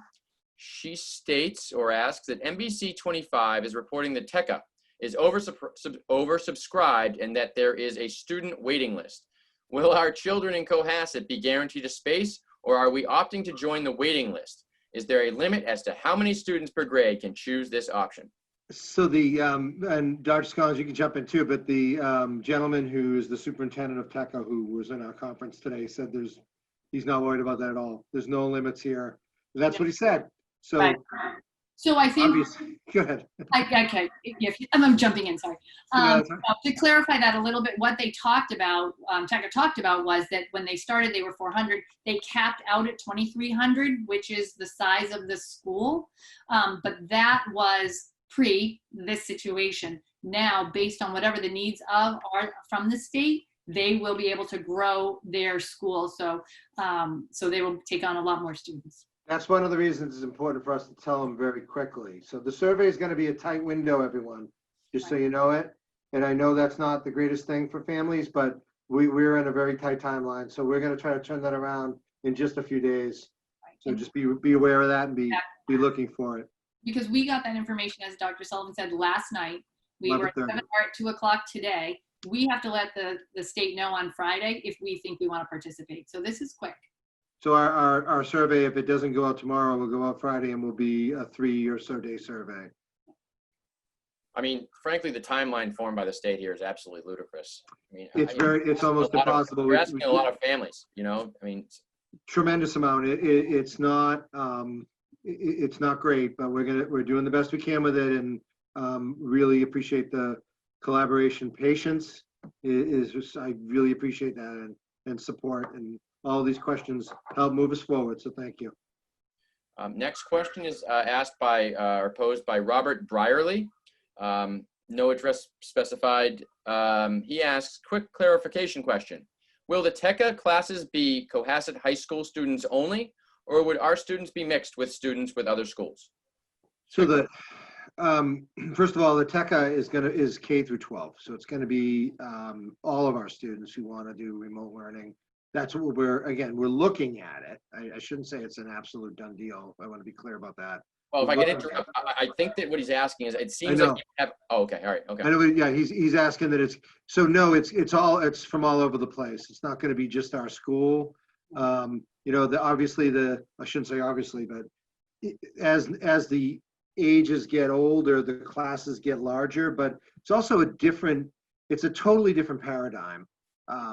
for an online course that has synchronous and asynchronous teaching and learning in it.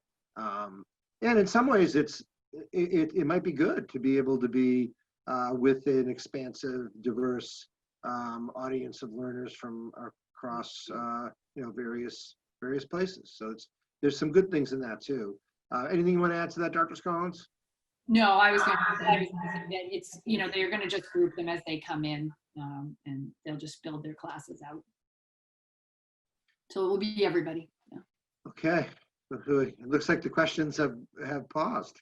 Yes, those are all the questions I have in the Q&A feature in Zoom. So I would invite the committee members to discuss the matter amongst themselves. I guess I'd start it alphabetically with Mrs. Colery. Thank you. I want to thank you guys so much for all of the work that you're putting into this. It is unbelievable. And I'm so grateful that our leadership team is our leadership team. I wanted to ask, so there are a few questions about testing and another platform that we're being broadcast on.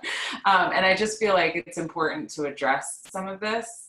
So can we speak to the ELA and math curriculum as far as Mcas? So what testing will our students be responsible for? How will we be preparing them? And how does that relate to full remote for families who opt to do that? Leslie, you want to hit that one? Yeah, sure. I think that at this point in time, we've been told that there will be Mcas in the spring. I bet there will be more information as time moves on as to what that will look like. Will there be modifications to the assessments? I'm not really sure, to be honest. So from that perspective, we will prepare our students in the curriculum that they need to have and learn the standards. One of the things that, MCAS is a great data point. It is not the end all be all on how we assess our students, first of all. And it's something that the state needs to use to kind of measure us, and it gives us good feedback so we can improve our teaching and learning. But my philosophy is if we teach our children well, they're going to do great on any kind of standardized test. So that being said, there's my little philosophy on that. But when it comes to the assessment of looking at our younger students, which I'm assuming maybe this is probably geared toward that a little bit more, we are going to look at where our students are. We have Lexia, and we have Dreambox, which are adaptive programs, and Dr. Sullivan already talked about that. What happens, Osgood already had Lexia last year, and other students have used it from K up through the high school, but we purchased it K through 5, and then we also have licenses that we will use for students who need it at the upper levels. It doesn't translate as well. Students really don't necessarily need it at the upper levels, but what it does is allows the students to go in, and they put a certain amount of time in, and it assesses them, and then it becomes adaptive, takes them up or down based on where their needs are. That is great data for our teachers because it's something that the kids can do every day, and they can keep track of where kids are. So at the elementary level, when they come in, they'll really be able to understand where they're at with math. And Dreambox is more, it has concepts, it also has facts. It's a nice supplement to our new math program. And we'll be using Bridges. We purchased that, and we will be giving teachers training on that, and we'll be starting that math program. But those assessment pieces from Lexia and Dreambox are really going to help us with our elementary students to figure out where they are. One of the things that our teachers do is make sure they meet each child where they're at and help them. We will still have tiered interventions, just like we did before we went into our pandemic learning in the spring, and we'll continue to have that, where kids who need extra support are going to get what they need. And I should say, I think part of the question also was involved with, if I'm not wrong, the idea of what our remote only might look like for MCAS. And remember, we're still the district. If the student is in Tecker, they're still a Cohasset student, and we're their LEA. So that also is true with our special education platforms, that we can provide stuff through TACA, but it has to be in tune with what we're providing. And I don't know, Barbara, if you want to mention anything. I think Barbara's here on that. She is, but she texts me. She, for some reason, even though she can hear us, she can't talk while it's not. Oh, okay. Well, we'll get that answer we need to, but we are the school of note, so no matter how you slice it.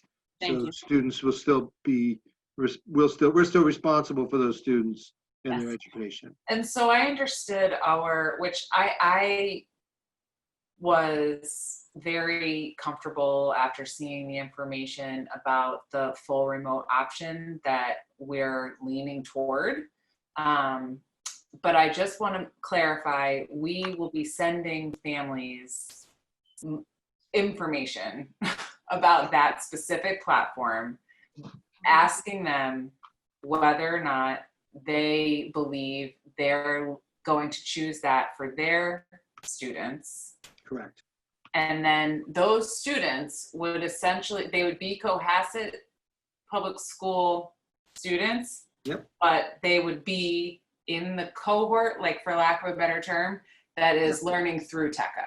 So, an example of this too, and this would be obviously a bigger degree, but we have students in virtual high school AP courses. They're taking those courses, they're still getting credits through us, and it's part of our program. And that would be, it's a similar scenario. I mean, again, this is a fully sanctioned school with every teacher certified in Massachusetts. It's a really rigorous place with high learning expectations that's been doing remote learning for a long time at a high level. So, I mean, that's just something to keep in mind when you're thinking about it as a possibility. But I just want to make it clear that those students will not be interacting in any way virtually with cohorts A and B. No, they won't. Well, they won't. Yeah, I mean, I just want to make that clear. We just need to walk into all these things with eyes wide open. I'm not saying that that's a deterrent. Or good or bad. I just want to make sure we're clear. Yeah. May I just have a quick question related to this?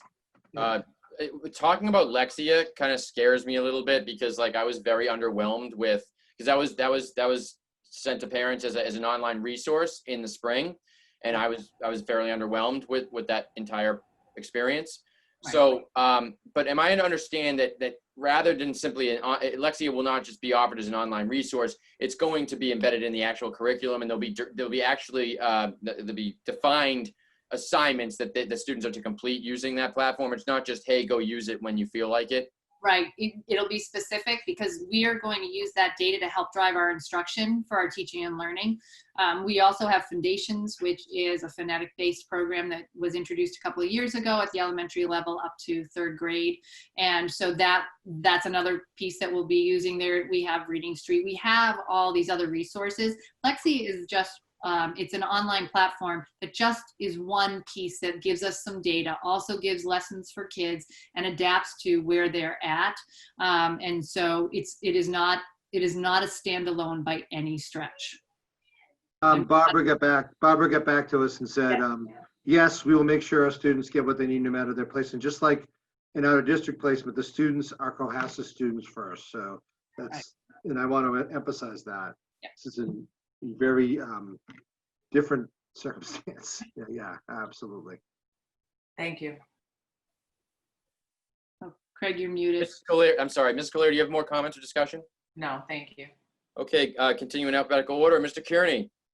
Yes, good evening. First and foremost, I'd like to thank Dr. Sullivan and your whole team on your professionalism and your communication, and also too as the chair and the vice chair. I think you guys have done a fantastic job and putting this all together. I mean, this is something that's unprecedented. Dr. Sullivan, in your opening remarks, you talked about safety. I think that's been well documented that you've taken the precautions and that we're all concerned about that. Nutrition, and especially the lack of central services for children, and especially when it comes to the special needs children. I just want to make sure that that we can even talk about some of that. Like, what are some of your challenges for those folks that have special needs children, and with communication, with transportation? How's that going?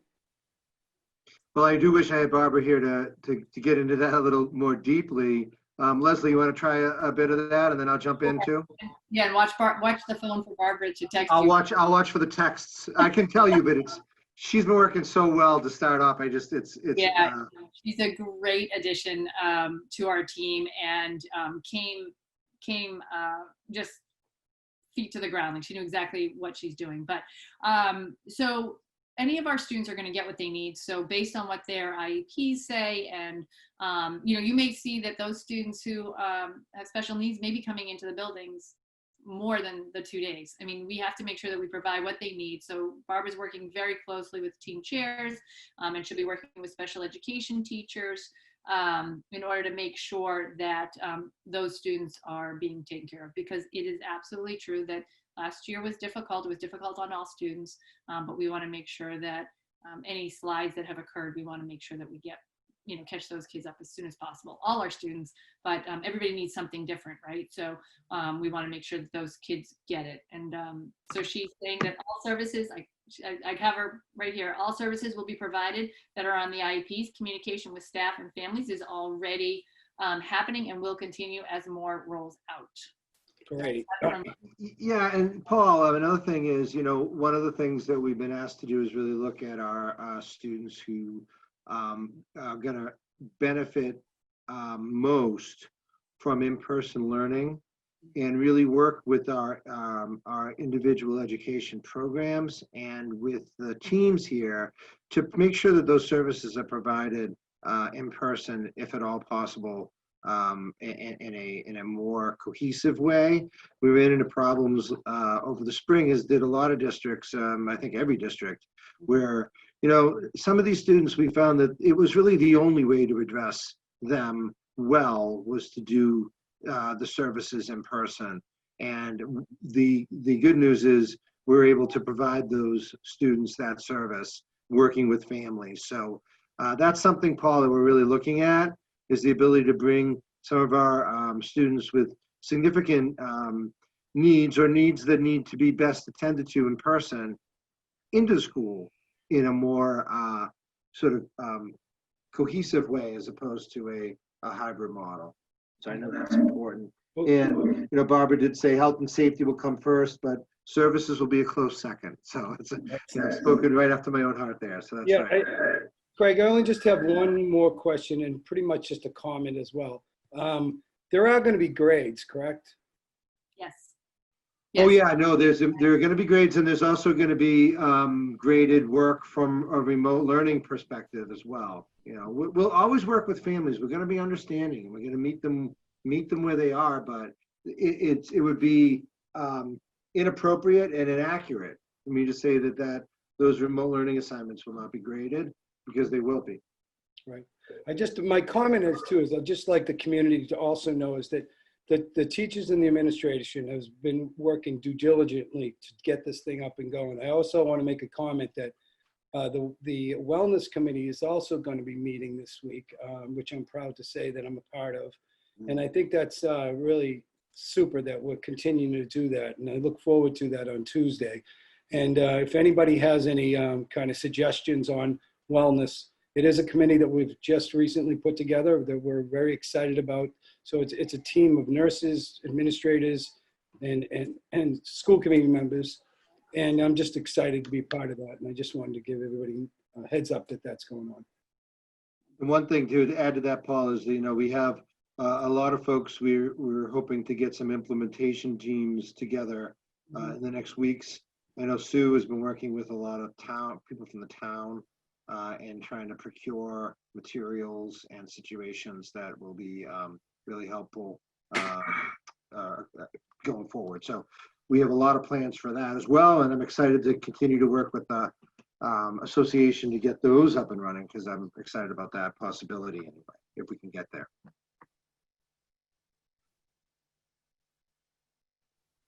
Okay, are you all set?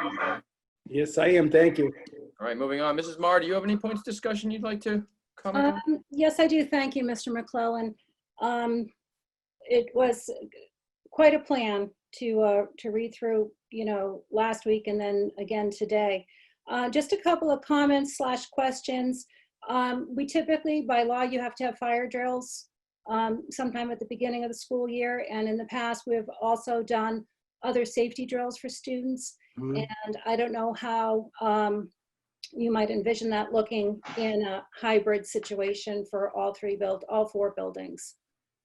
Yeah, so I start with that. So one of the things I mentioned when I talked about the first 6 weeks is not just learning the new protocols, but how do we blend those new protocols into what we currently have in terms of lockdown, in terms of evacuation, all of that. We do have a safety day on the 25th, which would be our Friday. It's a half day. It's professional development for our staff. And we're going to keep that, obviously. And we're going to really think about those situations. And that'll be a part of our first week, is making sure the students know if the evacuation protocols have changed, if anything like that has changed for fire drills. I don't anticipate them changing radically, quite frankly. I just think we're going to have to be mindful of social distancing, but we also have to remember in an emergent situation, we're getting out of the buildings. So I mean, those are the most important things. And to remember that a lot of these factors we're trying to tie in are mitigating factors that to keep folks safe, and they should never supersede a situation where we're in dire need to exit a building or to lock down in any way, because that's a much more tangible scenario right away. So we'll work those through, and yeah, those are concerns, but I also think that if you really logically think of it in that hierarchy, I think we'll be fine. Okay, thank you. You mentioned in your plan about the ventilation system, and the town facility department has taken a look at it. And we also in the plan talk about fans and airflow and things like that. And I just want to make sure, I don't know if Brian Joyce's department is going to come in and relook at the ventilation systems one more time. Many districts are hiring consultants to come in because it's a big issue, particularly in older buildings. Right. So that's where we are working. We've been working with our facilities department, and that's something we're working on with the, Cohasset Teachers Association, is making sure that there's the comfort level with what we're doing. We're hoping those thoughts progress.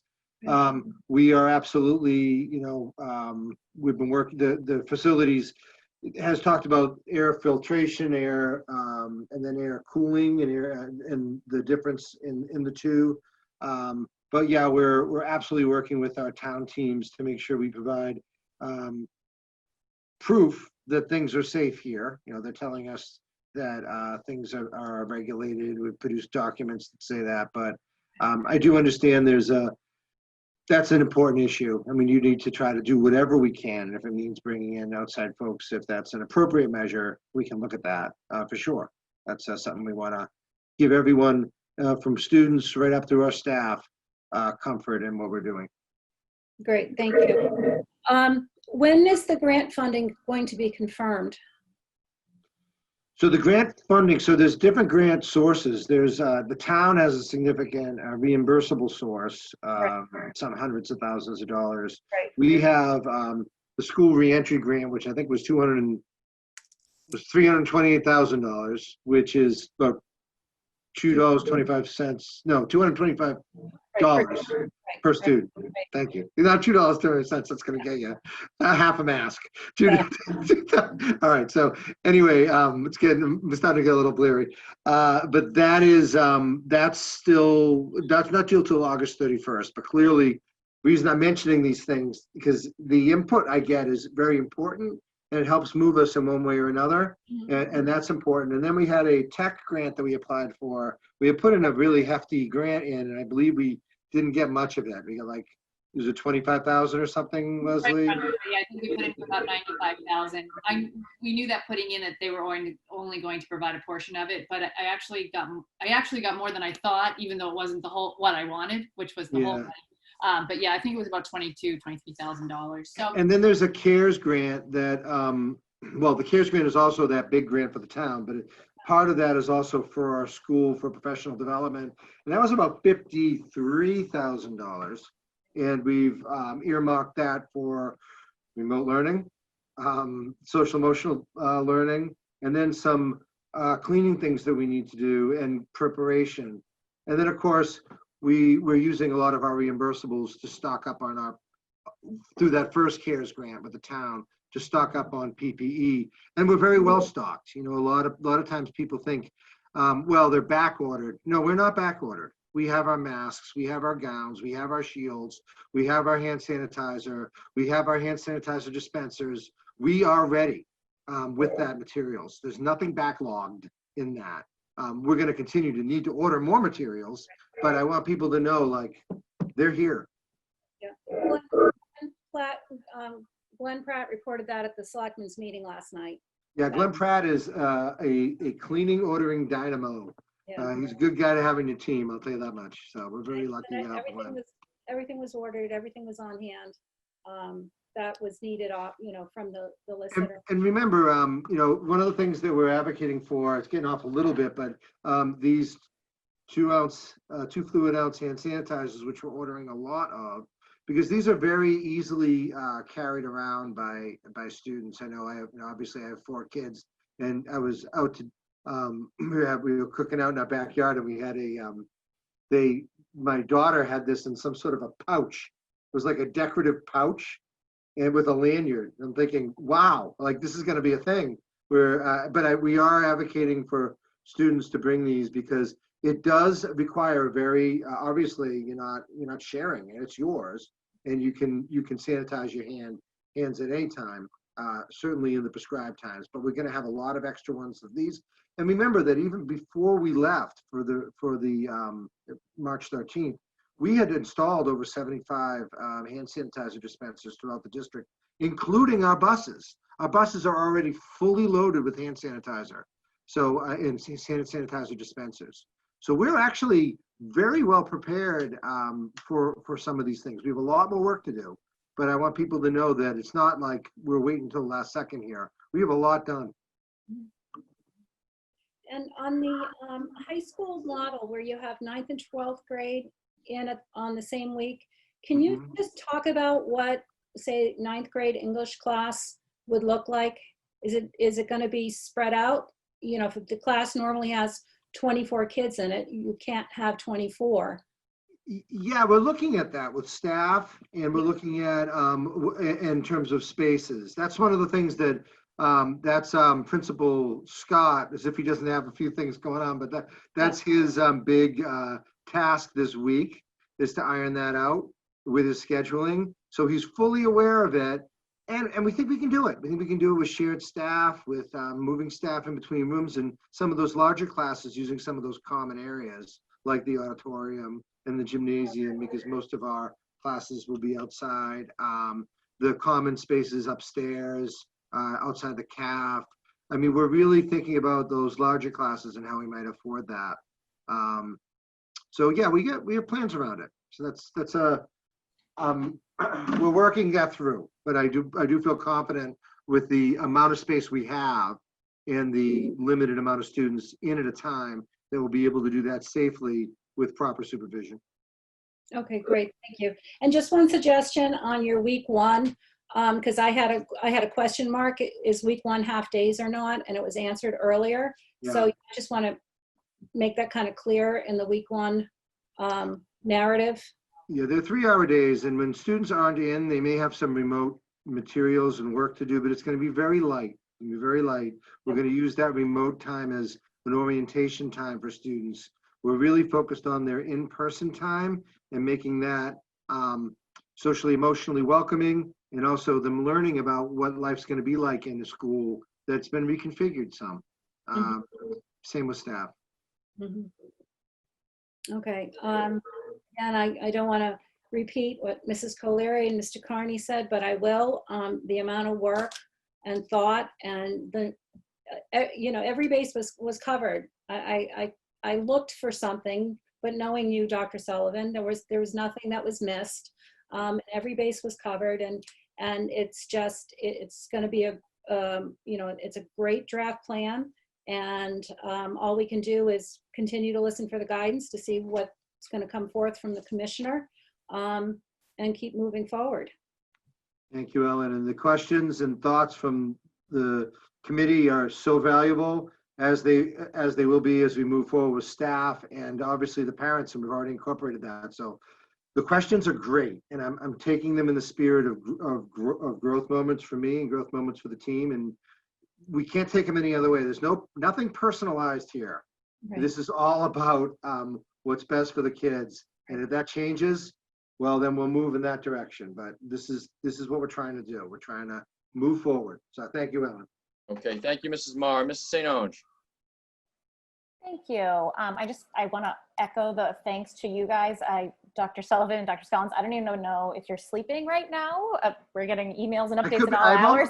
I'm almost sleeping right Not now. currently. So, you know, Yeah. I'm just kidding. I also just want to publicly acknowledge Glenn Pratt and the emergency management team for helping us get a sign on the common to act as a reminder. I feel like all of us are running around like crazy, and everyone has their kids all summer. So nothing like a good reminder to get on the parent forums. It's just nice to jump onto a committee and see the whole town working together. We're not just working committee by committee. It's the whole town's truly coming together to make this work, which is wonderful to see.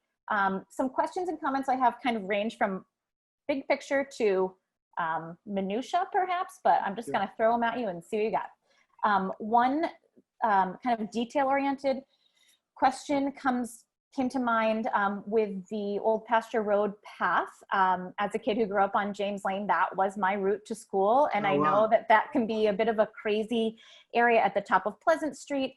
I'm wondering, because we're now really publicly speaking about this as an access point, if we could add a crossing guard at that area to add to the safety for the kids who are maybe increasing in numbers using that pathway, because we don't,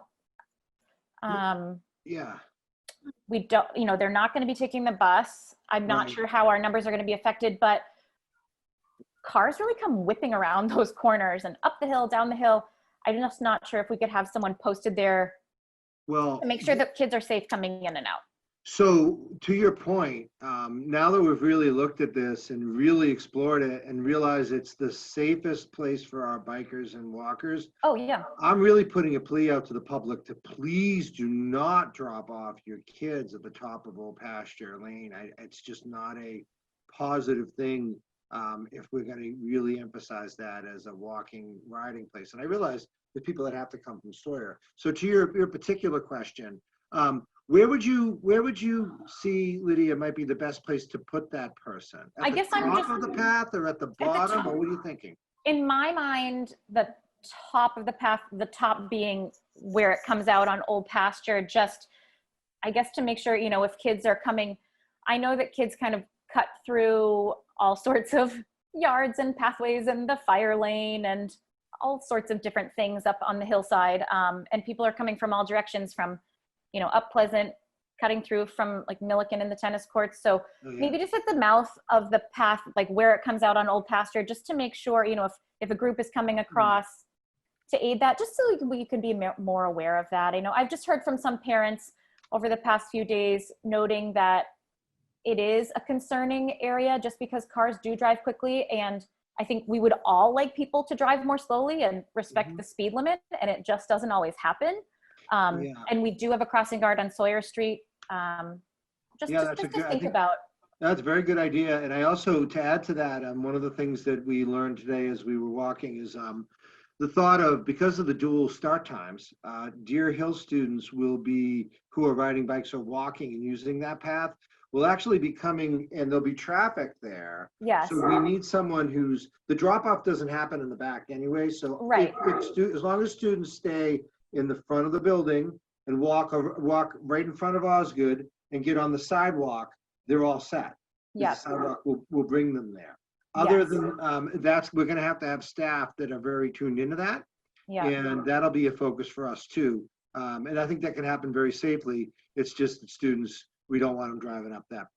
Oh no, we don't want people. And then maybe a crossing guard type person could deter people from sneak attack drop-offs, you know? Yeah, no, good. That's great. Just a thought there. A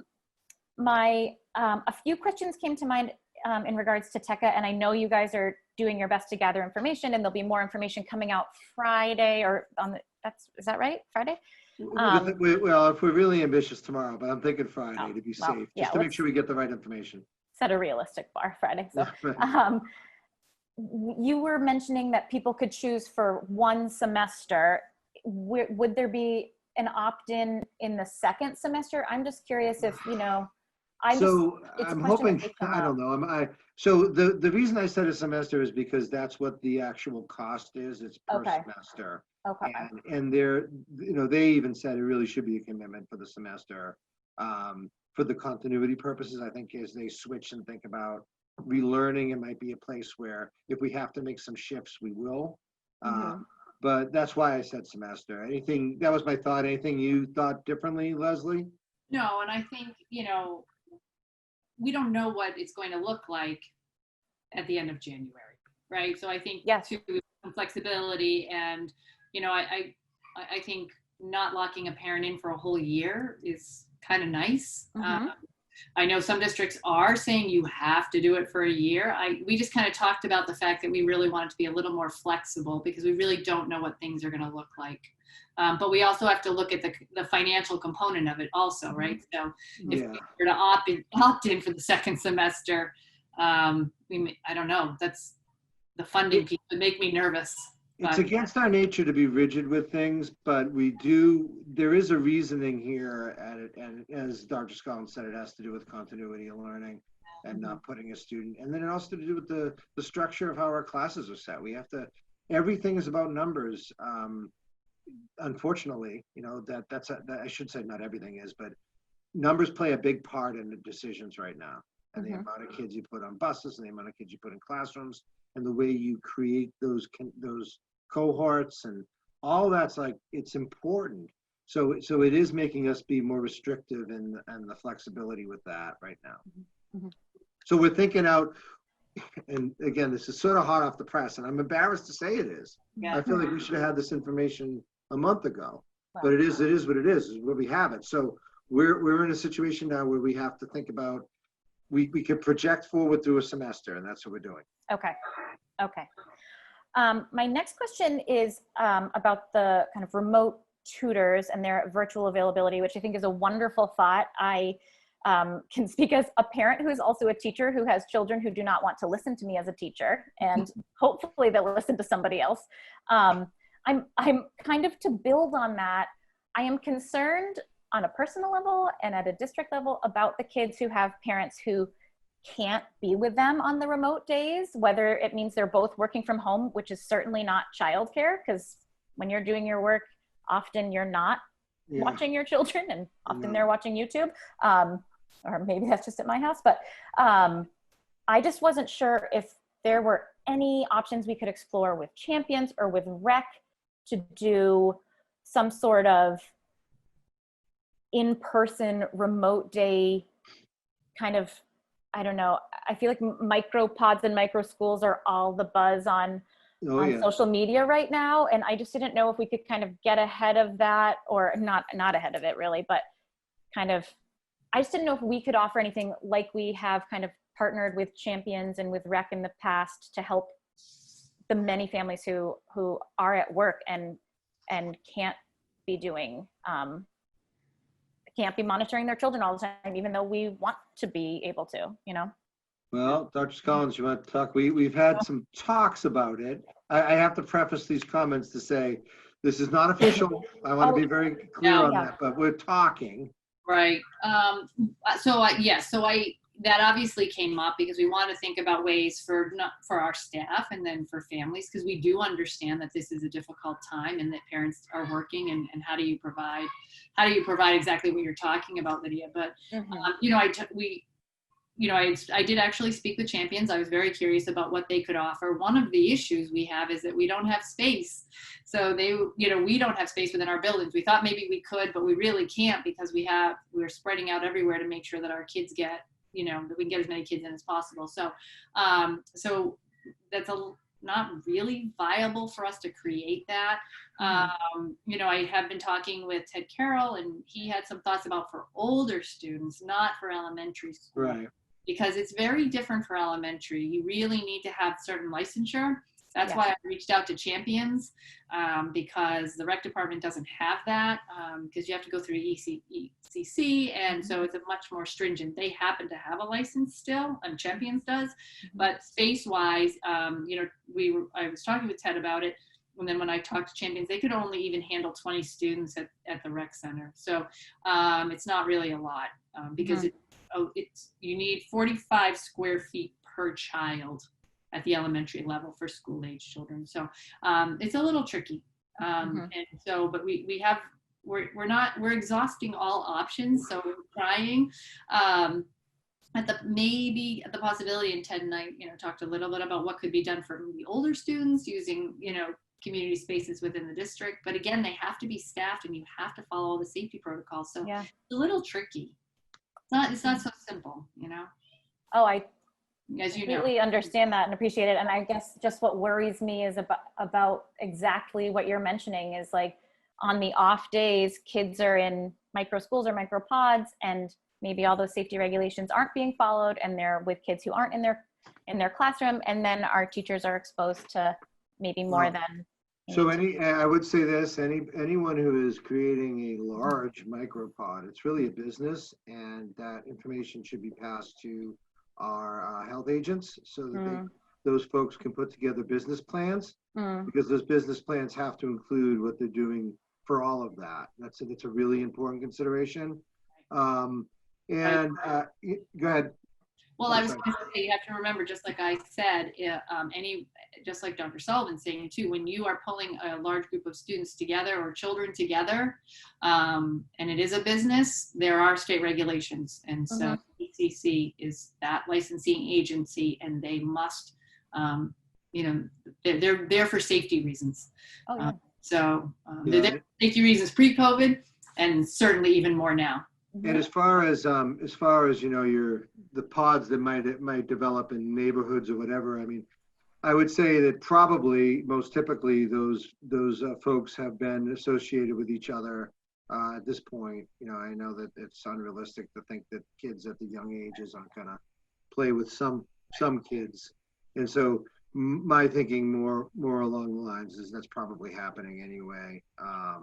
And some of those areas, but those big pods that might come up from a private tutoring thing, they cannot be random and they cannot be unsanctioned. They have to go through that process, or I mean, it's a very it's kind of a fragile situation with that. I mean, we have to follow all of our safety obligations, and when we don't, it becomes unsafe. So if folks need to take that seriously. They need to realize that if they're joining a big pod like that, it needs to be sanctioned. You need to look at their business plan. You need to make sure that everything they're doing is by the book, because if it isn't, that could have an impact on what happens here in school. I just want to be clear with that. So folks, I can't say that more adamantly enough. We need to do that, be careful with that stuff if we're going to have school. So Thank you. Thank you. Thank you. I don't have any further questions. Thanks, Lydia. Okay.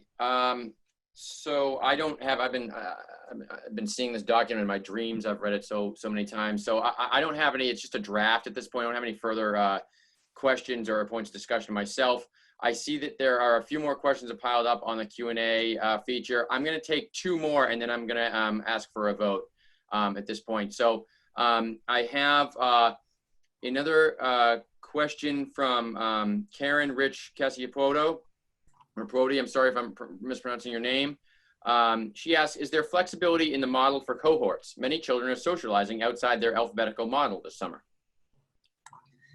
Well, I mean, the cohorts are being set with a few things in mind. So they're not exactly alphabetical. I just want to be clear with that. They're also being constructed with some equity in mind, whether it be gender,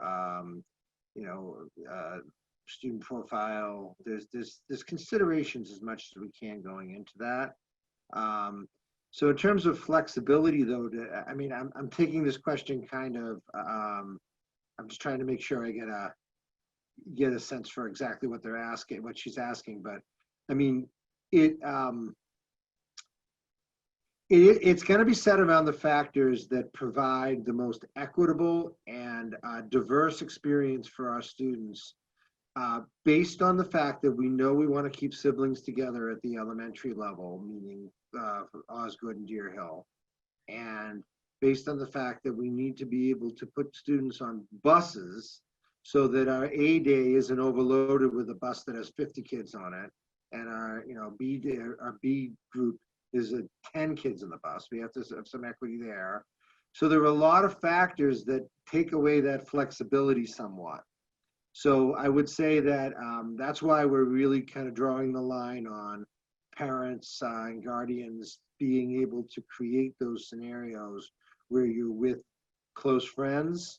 And these are tough lines. I mean, it doesn't please me to say that we're not able to provide busing, other than K-6 outside of a 2-mile radius. That's not good. I don't love that. I don't like that at all. And this is another scenario where we just have to be more restrictive because of the time, because of the days, and because of where we are. And so I would say probably not a lot of flexibility. No. Okay, thank you, Dr. Sullivan. I'm moving on to the last question that I'm going to pose in this public forum, but I want to reiterate that anyone that is in the community and has children in school or has concerns about the school can always reach out to anyone on this screen, and we can help direct the questions to the appropriate person, and usually that is Dr. Sullivan or Dr. Scollins, but nevertheless, everyone's very responsive and we're able to answer your questions. I know everyone has a lot, but it's not feasible to answer every single one right here in this forum. So last one is from another question from Mrs. Molly Urquhart, who asks, there has been no mention, or states, there's been no mention of a reentry plan in the event that situation changes in Massachusetts, in parentheses, vaccine, declining cases, in parentheses. Is the assumption that we will be online in some capacity for the entire year, or is there an in-person model that has not yet been shared? How would that incorporate those who had initially started entirely remote?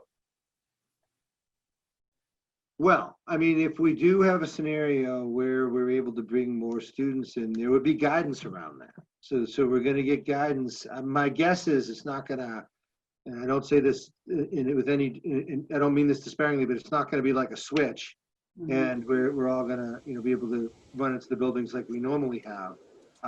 There are going to be those gradual processes that are put in place to make sure that the spread doesn't continue, or that the vaccine comes, that we can get through the whole thing with the vaccine. I'm not a physician. I would lean on my health folks in town and our district physician to help me with that, but we would receive guidance from the state on that.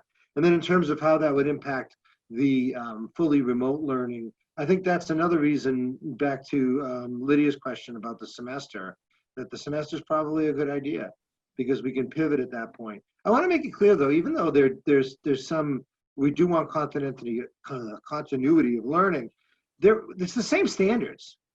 Tech is following the same standards that we are. So we're developing lessons around the same goals, the same standards, the same sequence of standards, and how they fall out by grade level. So it's not going to be impossible to move back. It's just, it's not, we're trying to set kids up the best possible situation for them.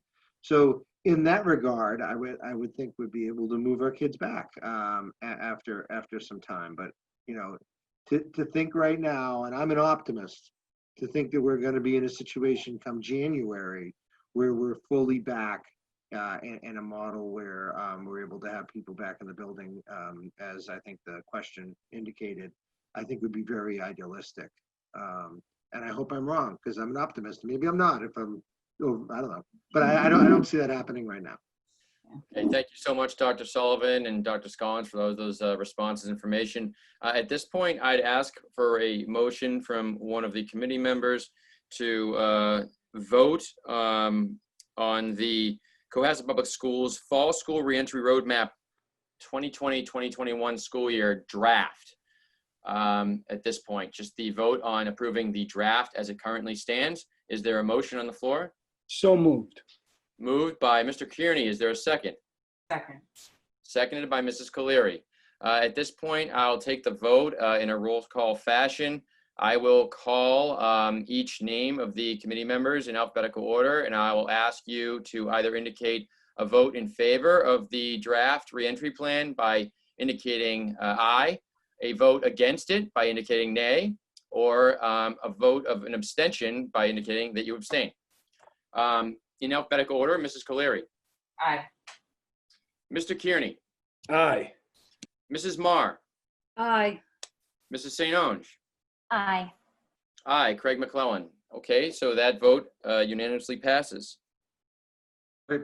Thank you all. Thank you Moving very on, much. moving on to the next agenda item is the amendment to the 2020-2021 school calendar, which just really centers on the start date that we were talking about earlier. Dr. Sullivan, if you could just very briefly summarize this, and then we'll. Very briefly, start of the school, so the teachers come back for their teacher professional day on September 2nd. We do have some, well, contractually, the new teacher inductions, which I believe we can keep. We'll talk about that, but they come back on the 2nd and 3rd. Those are professional days. And then they'll be doing their 10 additional days, the 8th through the 21st. So the first day of school, the calendar needs to shift, identifying the first day of school as September 22nd. And then the last day of school stays exactly where it is, which is June 23rd, which is a Wednesday, and it's a half day. So there's no shift in that. There is a shift in the start of kindergarten and preschool. Kindergarten and preschool will also start on the 22nd. And again, Dr. Sullivan, this is a result of pretty much the prescription from the state that indicates that we had to give teachers an additional 10 days to prepare for this new learning environment. Completely, and you can see that as the differences now between the first draft and this draft. I should mention that preschool screening, which was in the calendar, our hope is to have that happen. Our plan is to have that happen between the 8th and the 18th. And that would be done in person, outside, because we think it's really crucial for our kindergarten students to get to know their teacher a little bit, to meet them earlier. And we're going to try to open it up to as many families as we can to get that feeling, but that is a calendar consideration. So the real changes in the calendar is just all stems on everyone starts on the 22nd, and really nothing else shifts. I don't think so, right? Am I correct? Yes, you're correct. That's it. So I guess it would be to start, to amend the calendar to have all schooling start on the 22nd. So is there a motion on the floor to vote on the proposal that the school year, the first day for students starts on September 22nd, 2020? So moved. Moved by Mrs. Marr. Is there a second? Second. Seconded by Ms. St. Onge. Thank you so much. Again, I will take the vote in the same fashion as we just did. Mrs. Colery. Aye. Mr. Kearney. Aye. Mrs. Marr. Aye. Mrs. St. Onge. Aye. Aye. Craig McClellan. That vote unanimously passes. Thank you all. Moving on to the next agenda item, which moves us into the finance report. I move to, or I give it to Mrs. Susan Owen, our Director of Finance and Operations. Susan, I just shared your spreadsheet on the screen. Thank you. I'm trying to get it bigger. Take your time.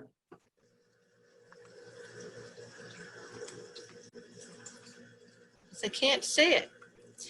Okay, continue. So when I reported last, the FY20 end of year balance was approximately $210,000. Since then, Mr. McMillan and I have gone over some of the journal entries that he needed to finish out to close the year. So if I listed here, we did journal entries via Zoom together.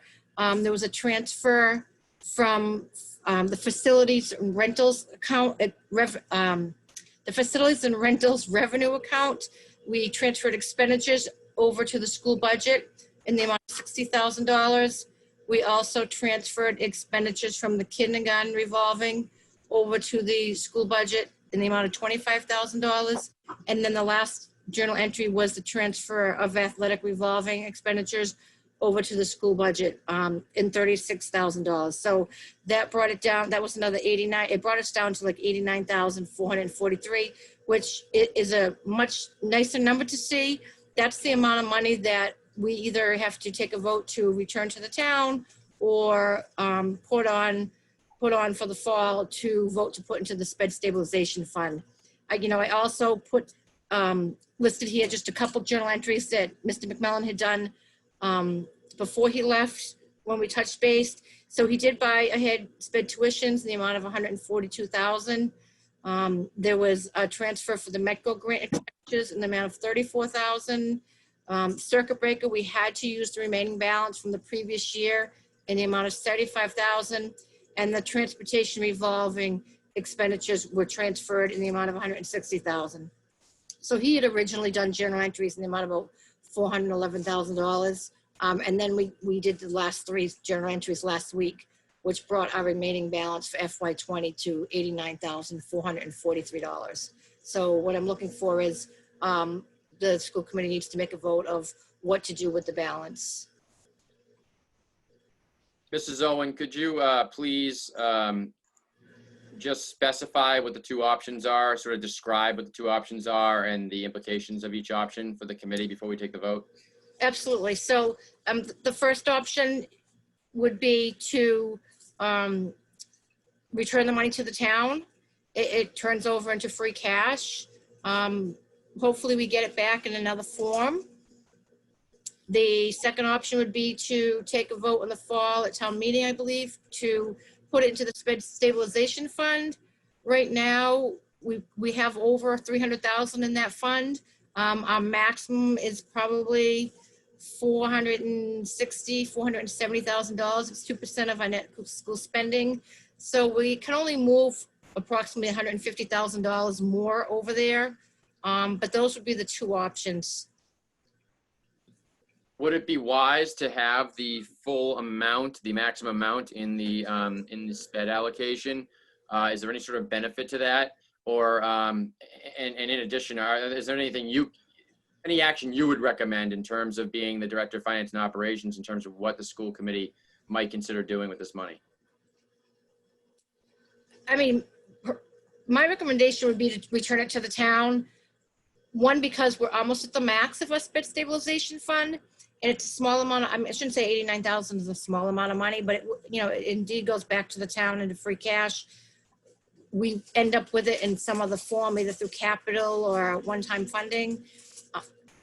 My concern is if we put it in sped stabilization and max ourselves out there, not knowing what the next year is going to bring financially, we could find ourselves in a place where we have even more money left at the end of the year. We could also find a place at a place where we have less money at the end of the year. But if we end up with an abundant amount of money at the end of the year, we can only put a very small amount into the sped stabilization fund, and the rest would go back to the town. But I mean, either way, it's not gonna make a big difference because it's not a whole lot of money. Thank you, Ms. Owen. Mrs. Marr, you have a point? Well, there's a third option. I mean, the money goes back to the town one way or the other. We could also allocate a portion of the $89,443 to be a deposit into the reserve fund. We have about $110,000 left before we hit our ceiling on that fund. And so hypothetically, if we said, okay, let's put, $40,000 into the reserve fund, and then $49,000 and change goes back to the town into free cash, which typically will drop into the town stabilization funds, one of which is capital budgets, which we know in the fall is going to be a big amount of money for the town to be allocating. So that's a third option.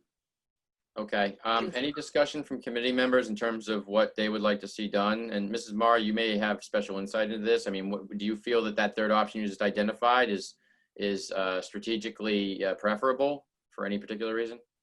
I think it's good because we don't know if we have unanticipated special education needs that come about because of COVID. We voted in our budget in June and we don't know what's going to happen for the rest of the school year, and that's what this fund can be used for. If we have someone move into the district that requires different, specialized needs or an outplacement, it's always good to, have those funds available and use them. We've been fortunate we haven't had to use them. And I think where town manager, Mr. Senior, and Mr. Pyatt, the finance manager, indicated that free cash would trickle through into capital. We know we have a lot on our capital list, and we know that number is going to be over $2 million in November to be allocated to the various departments. I think that would be a good thing for the schools to do. So, out of 110,000 kind of left in our reserve fund ceiling, I would say 40 or 50,000 to our SPED reserve fund, and the rest back to the town. But whether it's 40 or 30 or 50, I don't have a number, specifically. So your option is basically a combination of the two options identified by Ms. Owen. Yes, and it's what we did last year as well. Okay. Last year? I can't recall. Did we split it down the middle in terms of the proportions, the allocations? I don't believe so. I think we looked at this in the Finance and Facility Subcommittee meeting, and I think we had around 200,000, and we put 50,000 into the SPED reserve fund. There's no formula. There's nothing from the town that says, if you have X amount, you have to do a 50-50 split. It's totally at our discretion. Okay. Well, this is, any other discussion from any other committee members? Okay, seeing none, I'm sorry, Ms. Owen. I just wanted to say that I like the idea of splitting it. Before she brought it up, I was wondering if that was even an option. It just seems like a smart thing to do. Okay. I also like that option. We need to, Ashley and, Mrs. Colery and Mr. Kearney, do you have any particular, are you leaning towards anything? Because the way we could do this is I could take 3 different votes, and we could we could vote on each different approach. Or if we can all sort of verbally agree to the fact that everyone's sort of on board with one particular option, we can also decide sort of the allocations informally, and then I can take a formal vote on that. I think that's really the only way to do it. I mean, that's just how I'm approaching it, but I'm open to suggestions. I think splitting makes sense. Mr. Kearney, do you agree? Okay. I don't have any particular preference in terms of allocation, but perhaps I'm trying to remember. Was it 89,000, Ms. Owen? I can't. 89,443. Sorry, I have it right in front of me. You're right. I don't know. I propose, I guess, 49,000 back to the town and 40,000 to the SPED reserve. If everyone's on board with that, I can take a vote on that, I guess. Does that sound all right with everyone? Yes. Yes, and that will get the SPED reserve fund up over 400,000, which is a good, healthy number. Okay, so why don't I ask for a motion to vote on allocating $49,443 back to the town and even $40,000 to the SPED reserve. Is there a motion to that effect? So moved. Moved by Mr. Kearney. Is there a second? Second, Seconded by, was that Ms. St. Ange? Mrs. Marr. Mrs. Marr, I'm sorry. That's all right. Okay, all in favor, please indicate so in a roll call manner as I call your name. Mrs. Colery? Aye. Mr. Kearney? Aye. Mrs. Marr? Aye. Mrs. St. Ange? Aye. Aye, Craig McClellan. Okay, that motion unanimously passes. Moving on to the next agenda item. I have school committee comments and communication. Does anyone have any comments that or updates that they feel they need to share at this time? I'd like to make an update from the policy committee. Lydia and I met, I don't know, time doesn't mean anything anymore. We met though Sunday. Yesterday. And, it was posted. Yesterday. Thank you. See, everything seems like a Seems week. like it was I'm 4 telling you. days ago, Right. but whatever. Yeah. And we are focusing on the most immediate needs policy-wise. We have read through and are going to sort of do our own work on the remote learning specific policies that MASC has provided guidance on.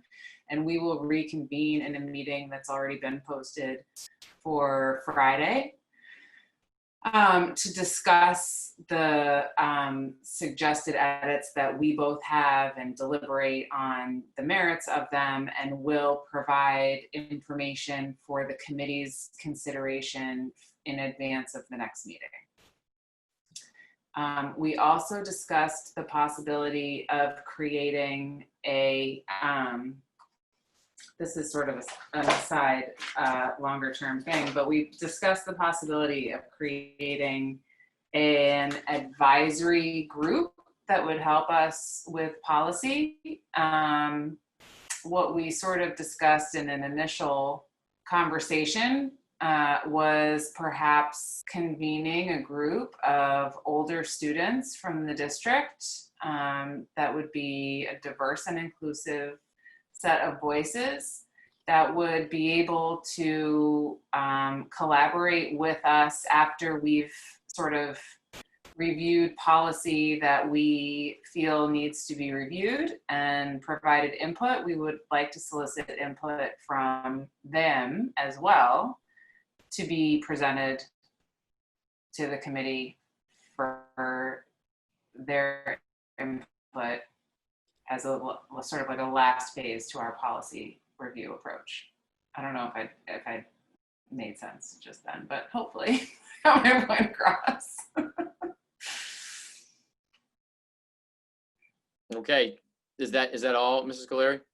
That's all, I think. Any Lydia, did I other- miss anything? Excuse me? I think I'm that just- was summarized perfectly, and we'll, have more to present at the next meeting. Thank you. There'll be impactful policy changes, and so, that will obviously be presented at a different meeting. Mr. Kearney and Mrs. Marr, do you have any updates or anything you want to share? Mrs. Marr? Sure. Mr. Carney and I met with Superintendent Sullivan and Mrs. Owens. We had a Finance and Facility Subcommittee meeting last week. We talked about the year-end balance, which we just approved. We also talked about the expenses of COVID-19 and how we track them so that we can really keep a handle on what's being spent, even though the revenue source is easily identifiable. I think we want to make sure we can match up our expenses with that. And also all of the expenses that are associated with the reentry plan, whether it's the contact cleaning or additional nursing staff or any of the additional supports we need to support the plan we just voted on. Additional nurses, Dr. Sullivan mentioned that. Transportation for our Mcas students is going to be an expense. So I think it's really important we continue to maintain visibility on what those expenses are for the district. Great. Thank you, Mrs. Marr. Anything else? No. Okay. Mr. Kearney, anything to add? Yes, thank you. Ashley and I met with for vetted legal counsel. We met with several attorneys and their firms, and we basically vetted it down to 2 leading firms, and we just need Craig and Dr. Sullivan to meet with them in the next couple of weeks or the next week or so to see who the finalist is going to be. Okay, well, perhaps at some point, we're going to have some candidates come before the entire committee. Is that correct? Right. Right. Okay. So we'll have, we vetted it down to 2 committees, correct, Ashley? Yep, two firms, yes. Okay. So, and those would be the ones that are being presented to the entire 5-person Correct. panel? Correct. Okay, so we'll put that as an agenda item on an upcoming meeting. Yeah. And we will have discussion from the committee and from any interested members of the public, and then take a vote in the ordinary course. Okay. Perfect. Okay. Anyone else have any updates or comments? I have one more thing. Okay. How do we go about adding a subcommittee? I'd like to propose adding a communications subcommittee. I'm just trying to consider whether or not there's a subcommittee that would be I know. I just don't maybe think it fits amended good. as we amended the facilities and finance subcommittee, that the sort of a standing subcommittee that could sort of include that. No, but I don't know that any of them do. I think I agree with you. I don't think there are any standing subcommittees that would encompass that. I believe that we could take a vote to create a subcommittee. Yeah. But I'm not entirely certain, to be honest with you. So Mrs. let's put that on. We can do that next time. That's Well, fine. But I just wanted to raise Yeah, it now. it's not on the agenda tonight, so we're certainly not Right. taking a vote. But Mrs. Maher, as the prior chairperson, do you have anything to add in terms of procedure on this? No, we can certainly add it via a vote. It would be helpful to have kind of a charge of what the subcommittee would be responsible for, and whether it should be a subcommittee assignment or an individual assignment, because with subcommittee you have to post. So if we understand like what the goal would be, that could help us make that decision. I think that's helpful. It may be good. It may be maybe best suited for an individual role anyway. But let's, Ms. Scalera, since you raised it, I mean, why don't you think about that issue and whether or not it's individual or a subcommittee, draft a proposed charge that we can add to the agenda and consider and discuss. Okay, thank you. Okay. Any other updates or comments from the school committee? Seeing none, moving on to the next agenda item is approval of minutes. There are no minutes to be approved. Moving on, follow-up and updates. There are no follow-up and update items. Moving on to the next item, there is a topic that wasn't reasonably anticipated by the chairman 48 hours in advance of this meeting. That is a, I think, $6,000 CEF gift that Dr. Sullivan might be able to elaborate on. I can. Thank you, Craig. Let me just get that up on the screen. That's fine. In the interim, Ms. Owen, are you still on the meeting?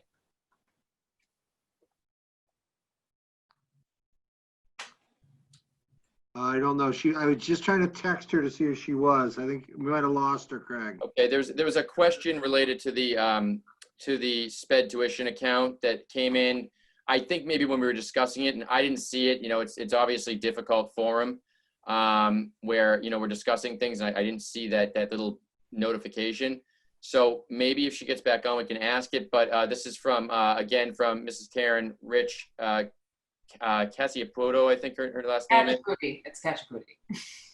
Can you say that again, please? Kachaputi. Kachaputi. Okay. She is asking, what exactly is the SPED tuition account? Am I correct? This acronym stands for special education. Can this year's allocation be spent on this year's education budget?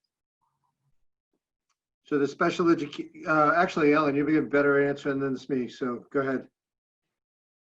So the Special Education Reserve Fund is a mechanism by which a school district can put money into just that reserves coming out of their surplus at the end of the year or from donations from the town. Ours was started from the town. This goes back to the Massachusetts Municipal Modernization Act. And it's for unanticipated and unexpected expenses that occur after you vote your budget in special education, transportation, out of district tuitions, supplies, staffing, ESPs. So if we had a student come into the district that required intensive one-on-one with, say, an occupational therapist that we didn't have staffing for, this reserve fund could support that student's needs and not impact the regular operational budget. and it's allowed to grow to 2% of a school district's annual net school spending. Okay, thank you so much, Mrs. Marr, always demonstrating your valuable institutional and budgetary knowledge. Thank you so much for that. I appreciate that. Moving on, Dr. Sullivan, are you prepared to speak on that CEF gift at this point? Yeah, absolutely. I'm sure that Dr. Scollins can help me as well. So we have a gift. Can everybody see the chat on the screen? We have a gift of $6,000 from the Cohasset Education Foundation. CEF is always so responsive and really positive in their contributions to help us in with our grants. In this particular case, and Dr. Scollins, correct me if I'm wrong, this is for replacement Chromebooks from our previous lending of them to the community. Am I correct in that? That is absolutely correct. They were so kind. When we knew that we wanted to lend them out, we also knew that that some could get damaged or whatever the things that could happen. So the CEF was so kind to say that they would replace up to 25. So we're getting 25 new Chromebooks. So it's wonderful. So Chairman McClellan will be looking for your and the committee's approval for this gift of $6,000 from the Cohasset Educational Foundation to fund our Chromebooks. Excellent. Is there a motion to that effect on the floor to accept this very generous gift from the CEF, who we're very lucky to have? So moved. Motion made by Mr. Kearney. Is there a second? Second. Seconded made by Mrs. Marr. I will call for a roll call vote in the same fashion we've made previous votes. Mrs. Caleri. Aye. Mr. Kearney. Aye. Mrs. Marr. Aye. Mrs. St. Onge. Aye. Aye. Craig McClellan. That motion unanimously passes. Thank you so much, Dr. Sullivan. You're welcome. Thank you. And thank you, CEF. Moving on to the, and thank you to CF, absolutely. Moving on to the next agenda item, executive session. There is no reason to enter into executive session that I know of at this time. Anyone else in the committee feel there's a reason to move into executive session this time? Seeing none, I am looking for a motion at this time to adjourn the meeting, the August 5th, 2020 school committee meeting. Can I just make a note that we're going to meet at 6 o'clock at our next meeting? Is that correct? Yes. So that's August 19th, correct? Yes, so every meeting after this point will be held at 6 o'clock. We voted to do that last time just through a clerical error because it's been 7 o'clock all the time. So I think that the agendas have, obviously their templates. It was generated and sent out and posted that way to be at 7 tonight. So that was just something that we've now rectified and that won't happen again. So please plan on 6 o'clock every school committee meeting from here on out as we had previously voted. Mr. Chairman McClellan? Yes. Before we adjourn, I just have one comment, and because I'm on the Mask Info listserv, I'd like to put it out there that if you or the superintendent feel that we need to have interim meetings to address some of these reentry plans because of collective bargaining issues or things that need to be discussed outside of our normal schedule, I think we should all kind of be thinking about that and open to it, again, based on everyone's schedules, but sometimes it could just be, a quick half hour or something like that, but it's extraordinary times, and I feel like we should be open to the fact that we might have some interim meetings and conversations in between our normal schedule. I think that's a great, absolutely great point, Mrs. Marr. And I think to this point, I think so much background work has been going on before, and I don't know that it would have been really appropriate to take votes or anything of that nature. So at this point, I think it's a great point in time to make that sort of make that statement and put it out there for people to consider, because I think things will start to move a little bit more quickly now as Dr. Sullivan, Dr. Scollins has laid such a great foundation to build upon. So I think that's a really good point, and I think that everyone would be willing to do that as the need arises. Thank you for making that point. Sure. Okay, anyone else?